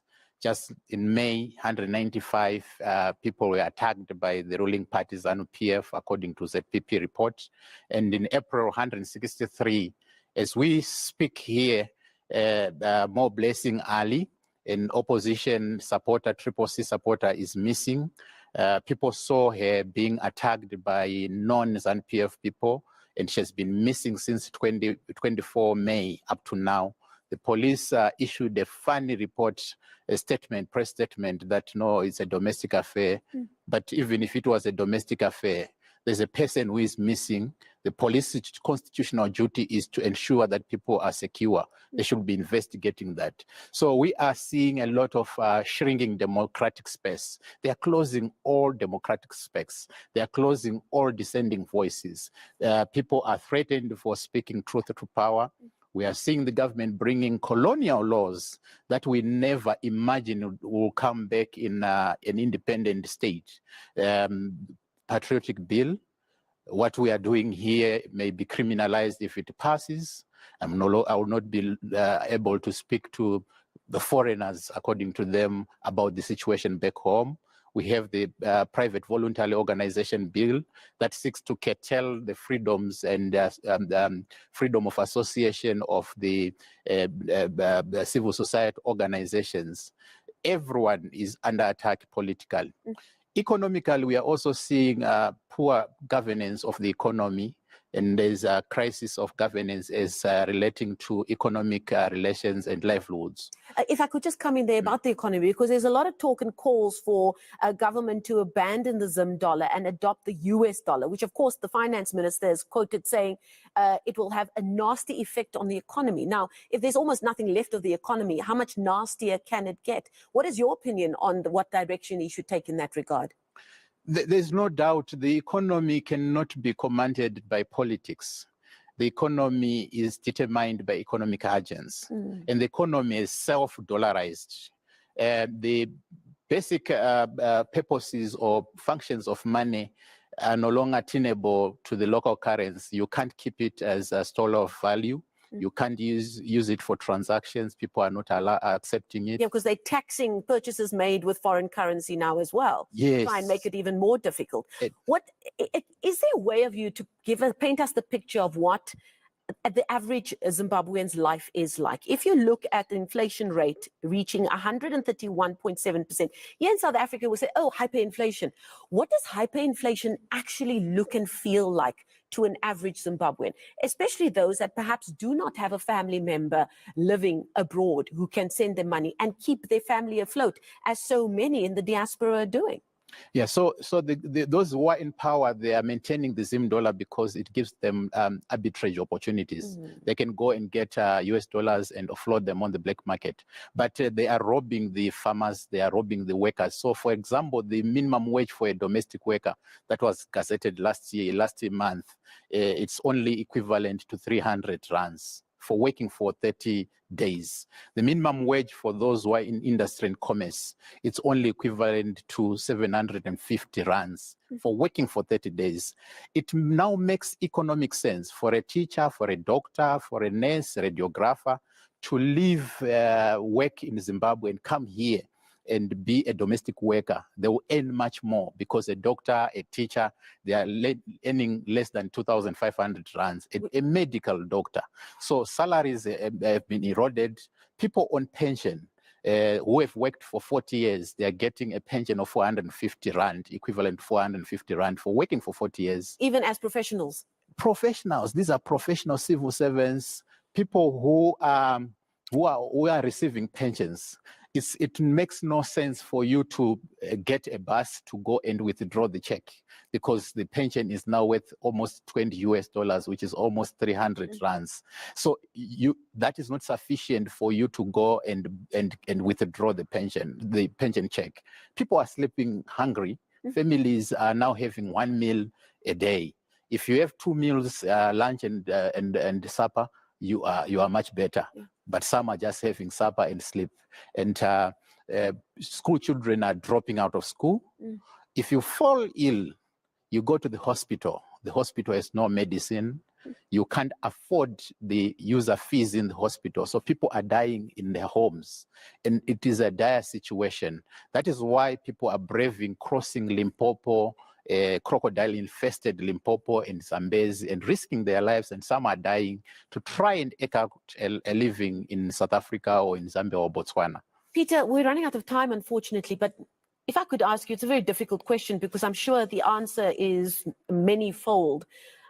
Where does the line get drawn? What, as part of civil organizations, speaking on behalf of Zimbabweans, where do you need the line to be drawn? And what do you need to see happen in an international perspective, perhaps, to try and arrest the situation in Zimbabwe from a political perspective, but more importantly, from a societal and a humanitarian perspective? Yeah, it's quite complex because from the 2017 coup, Zimbabwe is basically now a military state. The constitution has been suspended. It's there on paper, but in practice, it has been suspended. Citizens cannot exercise their rights and freedoms to petition, their rights and freedom to protest and to demonstrate peacefully. But what we think we need to do, we need to continue to organize and mobilize citizens and wage civil resistance. And this is what we are doing currently. We are mobilizing. People are living under fear.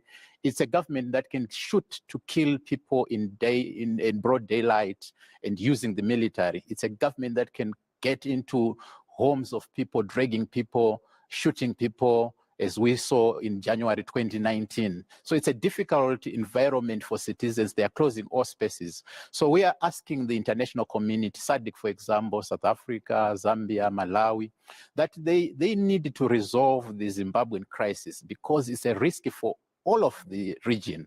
The instability in the ruling party itself may even cause much more than what we saw in 2017.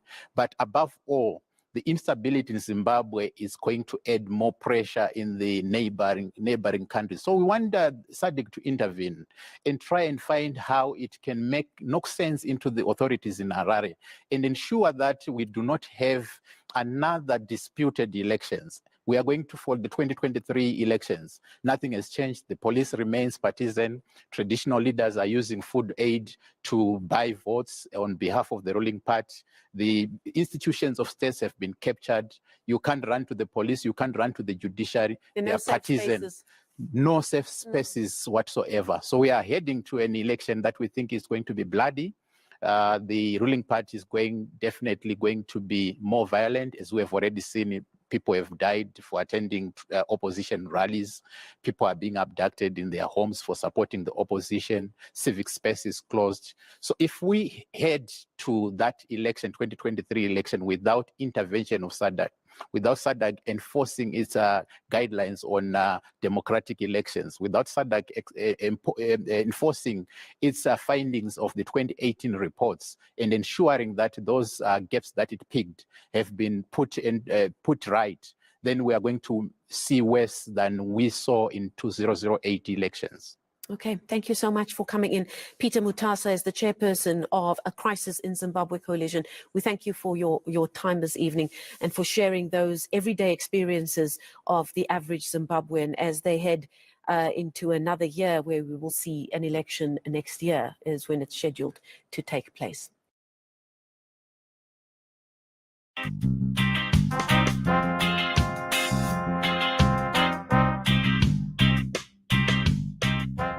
This is Cuba. This picturesque nation between the Gulf of Mexico and the Caribbean is home to possibly the most bizarre economy of Queen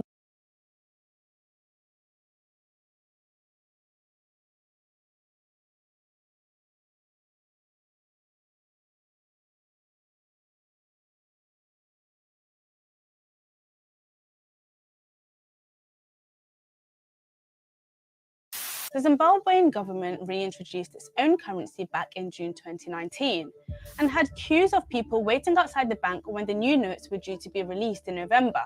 But how have we got to this point?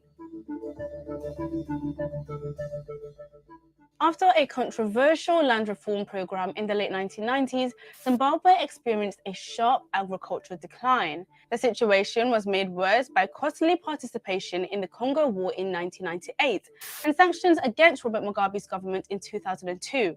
Prices began to rise, and by the end of 2008, inflation had reached 79 billion% a month. Prices in shops would go up several times a day, water and power cuts happened often, and there were queues at banks, petrol stations, and severe shortages of food in supermarkets. Because of these issues, Zimbabwe scrapped its own currency in 2009. The country has since relied at various times on the US dollar, South African rands, as well as other foreign currencies, bond notes, and an electronic currency called the RTGS dollar. In 2016, the government introduced the bond notes and coins, which were supposed to be the equivalent to the US dollar to make up for the dollar cash shortage. But no one had faith they were the equivalent in value, and on the black market, bond notes lost value against the US dollar.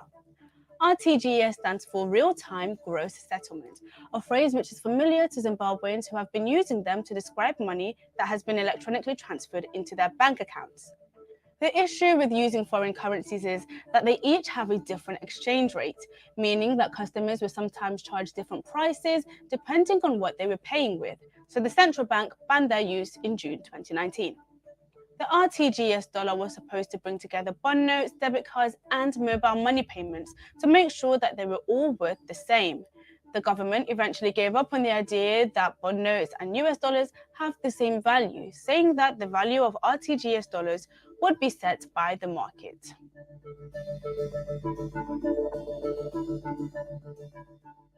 Zimbabwe's central bank hopes the new notes will ease a severe cash shortage as the country suffers a deepening economic crisis. The bank has played down fears that the move will fuel further inflation, even though inflation is thought to currently be about 300%. The Reserve Bank of Zimbabwe insists that the 2 and 5 Zimbabwe dollar notes will not increase an overall money supply. The cash is supposed to replace money that was stored electronically. Well, let's have a look. And I don't think it is going to change much. If they reintroduce like the rands, I think it will be better.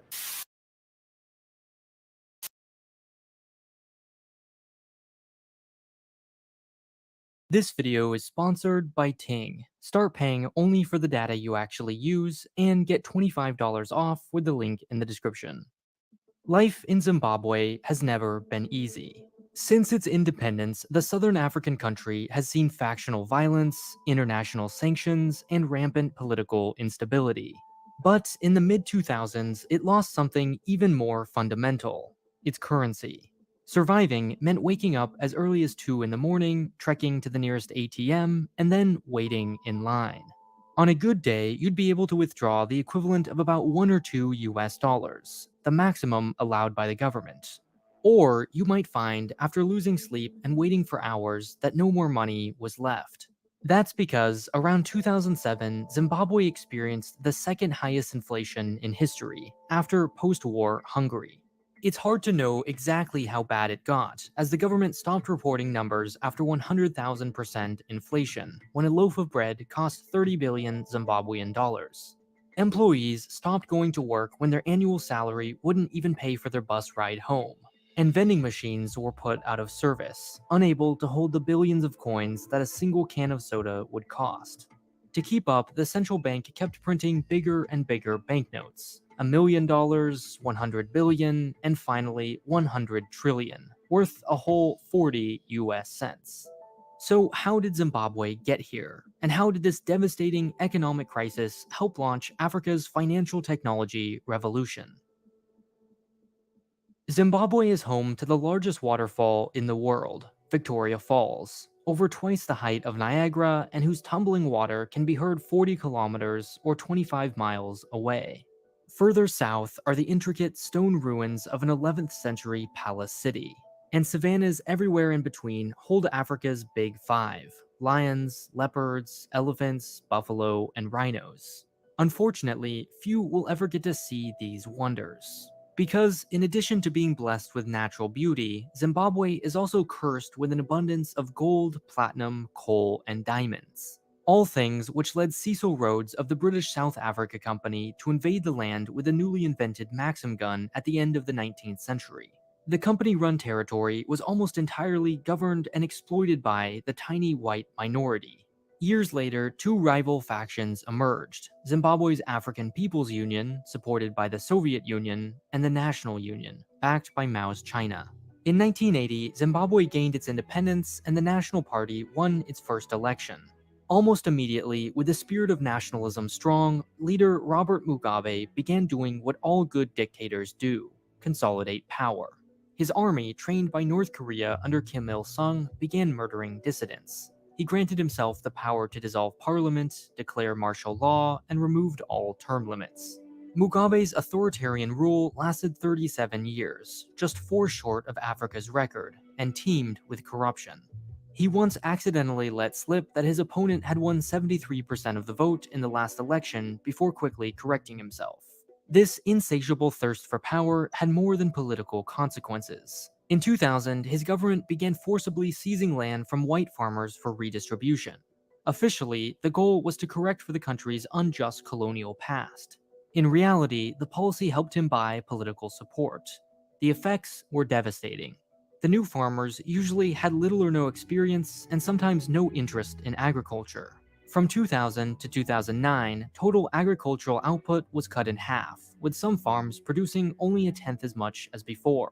By wiping out its 2 largest crops, corn and tobacco, land reform both single-handedly destroyed its economy and decimated its food supply. Meanwhile, many of its skilled farmers fled for safety. As farms became less productive and demand for the little food left rose, so did prices, and fast. Daily inflation reached 98%, and Zimbabwe's economy totally collapsed. Shops, if they were still open, increased prices multiple times a day as 12 million people struggled to find food, water, and power. Now, to slow inflation, a government must do 2 things. First, it has to stop printing money. Basic economics says increasing money in circulation simply decreases its value. Second, and much harder, is a government has to convince its people that its currency has value. Mugabe did neither. To fund its involvement in the Second Congo War, the Reserve Bank kept printing new, higher denominations, but it just couldn't keep up. The bank spent $500,000 a week ordering new banknotes, which by the time they arrived from Germany were already worthless. Twice it redenominated, removing 10 zeros from all banknotes in 2008 and 12 in 2009, but to no avail. Zimbabweans didn't believe their currency had value, and therefore it didn't. In other words, prices kept rising largely because people expected them to, and soon no more money was left. There just weren't enough bills to go around. And that's when Zimbabwe got creative. Like much of Africa, the vast majority of its population is unbanked. In advanced economies, about 92% of people have some kind of bank account, but that number is only 20% in sub-Saharan Africa. Here, where the number of transactions is high but balances are low, branch locations and ATMs just aren't very profitable, leaving Zimbabwe with 6.5 ATMs per 100,000 people, Uganda with 4.2, and Niger with 1.7, compared to the United States' 174, or Macau's 324. Zimbabweans lacked the infrastructure necessary to keep money safe, or transfer it between people. Not only does this hide the flow of money, granting cover to criminals and making it impossible for the government to regulate or tax it, but it's also physically dangerous. Many who live in cities regularly send money to family members in the country, requiring they take a 1 or 2 day journey themselves or hire someone to do it for them, and risk having it stolen. But while this lack of banks would ordinarily only slow the continent's technological progress, African entrepreneurs turned it into an advantage. What it does have a lot of are phones. In many of its countries, total mobile phone penetration stands at 80%. These two things allowed countries like Zimbabwe to leapfrog over checks and credit cards, and then surpass more advanced economies in mobile payments. In places like the US, the ubiquity of banks and credit cards actually holds back new technologies. Tapping or texting would make sending money much easier, but first you and I need the same app. Hence why there are so many competitors: Chase Pay, Google Pay, Square Wallet, PayPal, Apple Cash, Cash App, Zelle, and Venmo. The hard part isn't building the app, it's hitting a critical mass of users. In Africa, the selling point was obvious: either take a 2-day bus ride or send a text. And because many of its countries are dominated by a telecom monopoly, that company can ensure quick and universal adoption. In 2007, for example, Kenya's largest mobile network operator, Safaricom, launched M-Pesa, M for mobile and Pesa meaning money. Each M-Pesa user is associated with a SIM card, allowing them to text anyone else money. There's no charge to sign up or deposit, and fees are minimal. But what's truly revolutionary is that it doesn't require a bank account. To deposit or withdraw, you simply find an agent, over 100,000 middlemen who get paid to collect and then bring cash to banks, or take out cash for when users withdraw or transfer money. It's so convenient that it's used for almost everything: school fees, water, electricity, food, and so on. In Zimbabwe, the preferred app is called EcoCash, which in 2007 had 6.7 million users, compared to its 2 million bank accounts. That year, the Reserve Bank reported digital payments accounted for 90% of its $97.5 billion in total transactions, making its economy virtually cashless. Even digital currency, however, isn't immune to political incompetence. As a landlocked country, Zimbabwe relies on its powerful rivers for water and electricity. The Kariba Dam alone provides over half of the nation's electricity, making its frequent droughts extremely dangerous. In July, EcoNet generators failed to start after a power outage, disabling its mobile payment platform, and therefore, effectively, the national economy. Lifting a nation out of poverty is so difficult not for a lack of resources, but rather because solutions require deep political changes. To rebuild its economy, Zimbabwe must first manage its inflation. To manage inflation, it has to build confidence, and to do that, its government requires reform. That hope came in 2007 when Mugabe was deposed after nearly 4 decades of economic ruin. But fear promptly returned when this year Zimbabwe reintroduced its dollar, and inflation again began increasing. Yet, even while countries like Zimbabwe clearly still have plenty of unresolved challenges, those very same problems are sometimes the necessary ingredients for innovation. Mobile money is, at best, a convenience for most of us, but for the world without bank accounts, it's life-changing. By making transactions faster and more secure, apps like M-Pesa literally increase the value of money. Theft is reduced, there's less waiting in line or time spent delivering money, credit is more accessible to entrepreneurs, it increases savings, and improves accountability. Africa is the world leader in mobile money precisely and only because it previously had so far to come. As the youngest continent, and on the receiving end of massive amounts of loans, its financial revolution is just the beginning. What's genius about M-Pesa is how it piggybacked on existing technology. Phones were widespread, and SIM cards and carriers were well established in Africa. Likewise, the expensive part of cell service, towers, and equipment has already been built by big companies like T-Mobile and Sprint. Ting can help you save money by using those exact same networks in the US, but without a monthly plan. The truth is, Wi-Fi is everywhere. We spend most of our day at home, school, work, and shopping, so it might not make sense to pay for the same 2 or 5 or 10 gigabytes a month. With Ting, you only pay for exactly what you use, so it's a good way to save money. The average bill is $23 a month, and if you use my link in the description, you get a $25 credit, which is essentially a whole month free. Thanks to Ting for sponsoring this video, and to you for watching.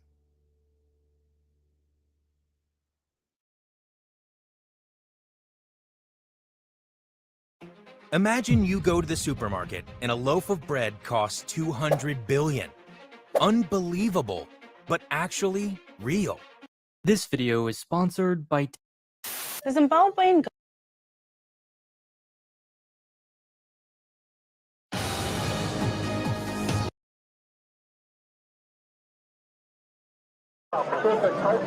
They come out after dark, when the municipal police have gone home, and claim a spot on the pavement.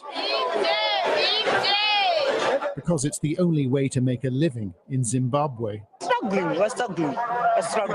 See, we're selling things in the streets. We need jobs, but we don't have jobs.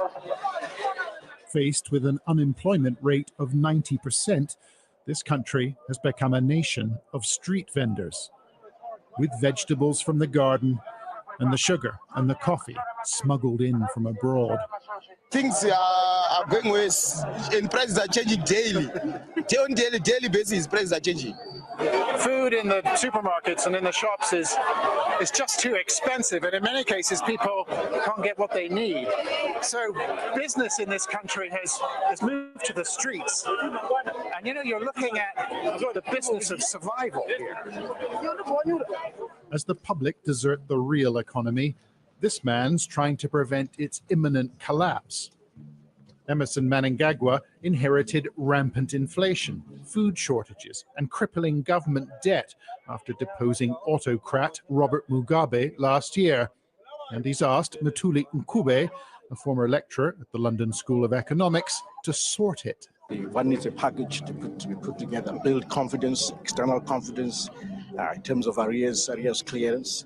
I want to appoint an international economic advisory board of eminent persons who can help us.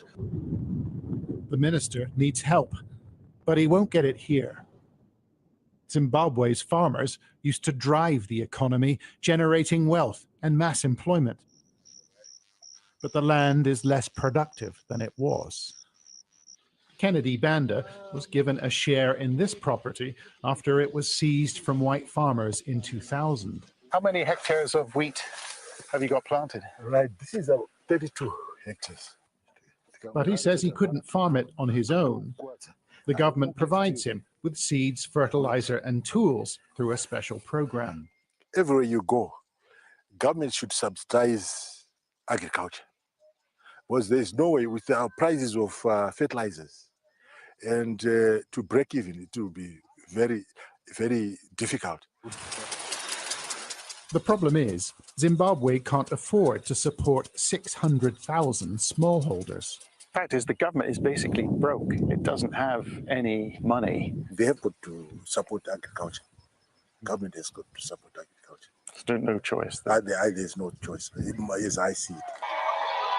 Rob and Darren Smart ran a profitable farm for decades. And their employees were overjoyed when the pair came to take the property back. 6 months earlier, they'd been thrown off it by a member of the ruling party. It was a difficult time for everyone, but the Smarts think they're safe under the new regime. Do you trust Mnangagwa? As much as you can trust any of them, I think. All these little sort of things add up to a hell of a lot better than Mugabe's day. So, yeah, we're on a better footing now than we were, say, 12 months ago. Under Mugabe, 4,000 white farmers were forcibly removed, but President Mnangagwa is offering them 99-year leases as an inducement to return. The atmosphere's changed, say the Smarts. The other day, we were invited by the army, come and enjoy a fun shoot with us, all the local farmers. Hell, in Mugabe's day, if we'd touched an AK, we'd be, say, we're staging a coup. So they gave us AKs there, some ammo, get on with it, boys. This sort of thing. There's not this stigma that the whites are going to take over this country if they're given something. It is necessity, perhaps, that's focused minds in a fertile country that can't feed itself. But a new day in Zimbabwe is a long way off. John Sparks, Sky News in Rusape, Zimbabwe.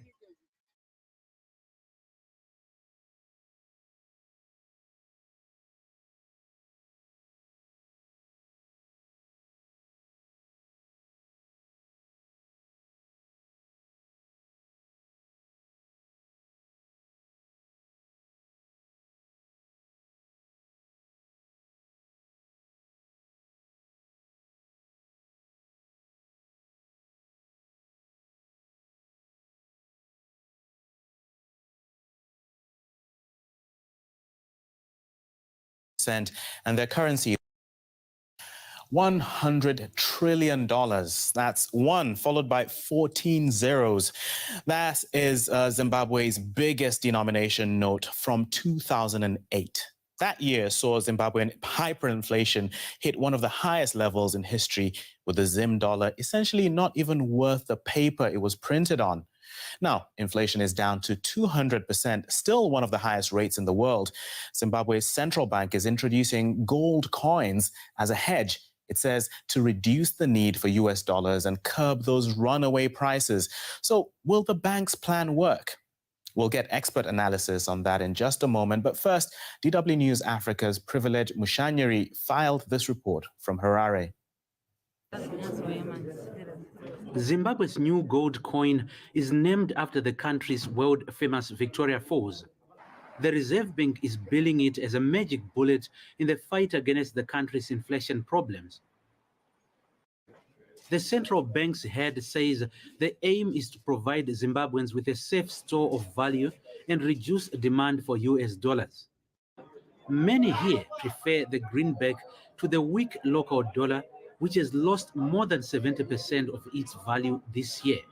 We do respect the people of Zimbabwe. We know what we've been going through in terms of the fear factor of losing value, and therefore we are providing this gold coin. It's a genuine gold coin to ensure that at least you save and you invest there. But here in the capital, Harare, people are not convinced that the new coin offers any solutions to the dire economic hardships they are facing. Let them use their coins. I don't accept them. I would rather use those US dollars. If I was in a more financially stable position, it would be something I would invest in, but more as a collectible, not so much for trading. The new gold coin cost more than 1,800 US dollars at the launch. But buyers should be aware. The central bank says anyone purchasing the coin must hold them for at least 180 days. So, they are hardly legal tender that can easily be converted to cash when immediate need arises. Economic analysts say the measure will likely only benefit a few Zimbabweans with excess cash. Gold coin is one of the schemes which are going to make people richer, those who are rich, and those who are poorer. And it will not be a good instrument to address the current challenges happening in the economy, particularly the exchange rate spiral and inflation spikes.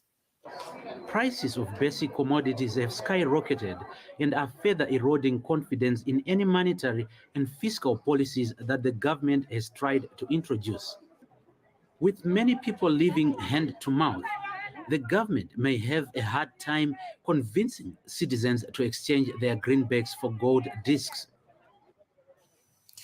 We can now speak to Tendai Biti, a constitutional lawyer, member of parliament, and former finance minister of Zimbabwe. He joins us now from Harare. Welcome to the program, Mr. Biti. Now, we're talking about the gold coins in Zimbabwe, which the IMF has actually called unusual. No other country has used gold coins in this way. The government says this will reduce the demand for US dollars. Do you think this will work? It won't work. It won't work because the gold coin is not is not a currency. So it's not fungible. You can't go into a shop and buy goods with it. It's not a currency, which is why the Minister of Finance in his budget statement today described it as simply as a store of value. But if it's a store of value, why would anyone want to take US dollars to buy gold coins? So the whole thing doesn't work. The gold coin is basically a means of money laundering. It's basically a means of stealing because it's going to be sold in local currency at an inverted rate, at a rate that is below the market. So crooks are just going to flood it using the local currency, which is cheap, and then you get it outside. So it's going to be an instrument of money laundering because we know that there are billions of dollars in Dubai, in Southeast Asia, which are just going to come, be dry cleaned in Zimbabwe, then be shipped up as gold coins. So it's an instrument of arbitrage. It's an instrument of robbing the poor in Zimbabwe.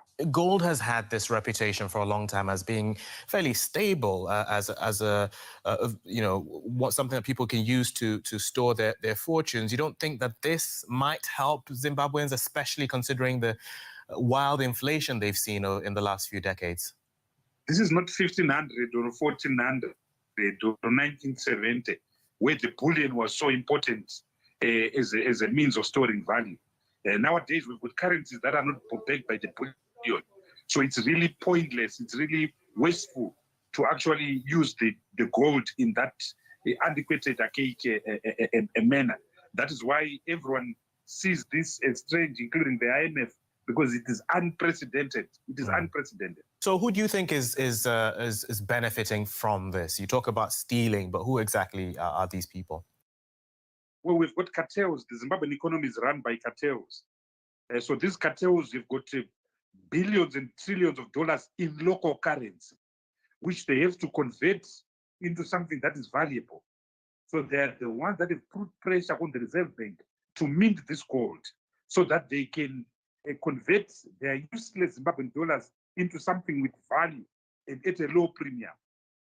So they're having their cake and eating it. And this is exactly what is happening. That's Tendai Biti, a constitutional lawyer, member of parliament and former finance minister of Zimbabwe. Thank you for speaking to us. And to analyze this further, I'm joined by Chinai Mutambasere. She is a Zimbabwean development economist based in the UK, and she joins us now from near Manchester. Welcome to DW News Africa, Chinai. We've just seen from a report from our correspondent some skepticism from average Zimbabweans over these gold coins. Are their concerns justified? Thank you for having me on your show. Absolutely, their concerns are justified. Like we said when the announcement was first made about these gold coins, that indeed the devil will be in the detail of how the central bank intends on operationalizing these. And now that we are here, we have a lot of concerns surrounding the way in which they are minted, surrounding the framework that goes in terms of supporting the gold coins and how they can be accessed and how they can be bought. There are so many discrepancies that actually suggest that as opposed to being a new strategy, we're just seeing the failed interchange auction rebranded and restaged as gold coins. So who exactly stands to benefit from this this introduction? We are again seeing those that have access to RTGS to the value of 805,000 and upwards, which are generally in Zimbabwe the corporate elite.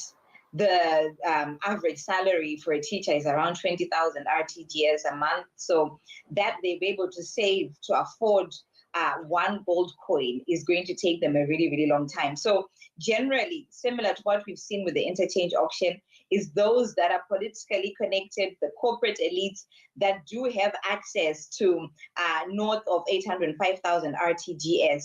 But unfortunately, the way in which they will benefit will only seek to benefit the individuals in the way that they will take advantage of potential arbitrage dealing by the fact that they are being pegged at a discounted RTGS rate versus the US dollar. So it's possible to actually buy using your RTGS and sell back at US dollar value to even the banks and be able to make as much as 115% from one gold coin, just from taking advantage of the arbitrage foreign currency dealing, because the gold coins are being pegged at the interchange auction rate, which is a discounted rate and is only accessible by those that hold that amount of RTGS. And generally, those will be the corporate elites.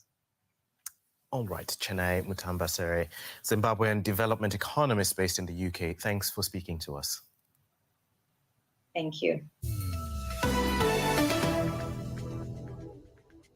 Living conditions in Ghana are at their worst in 18 years, with inflation now nudging 30% and their currency, the cedi, losing value.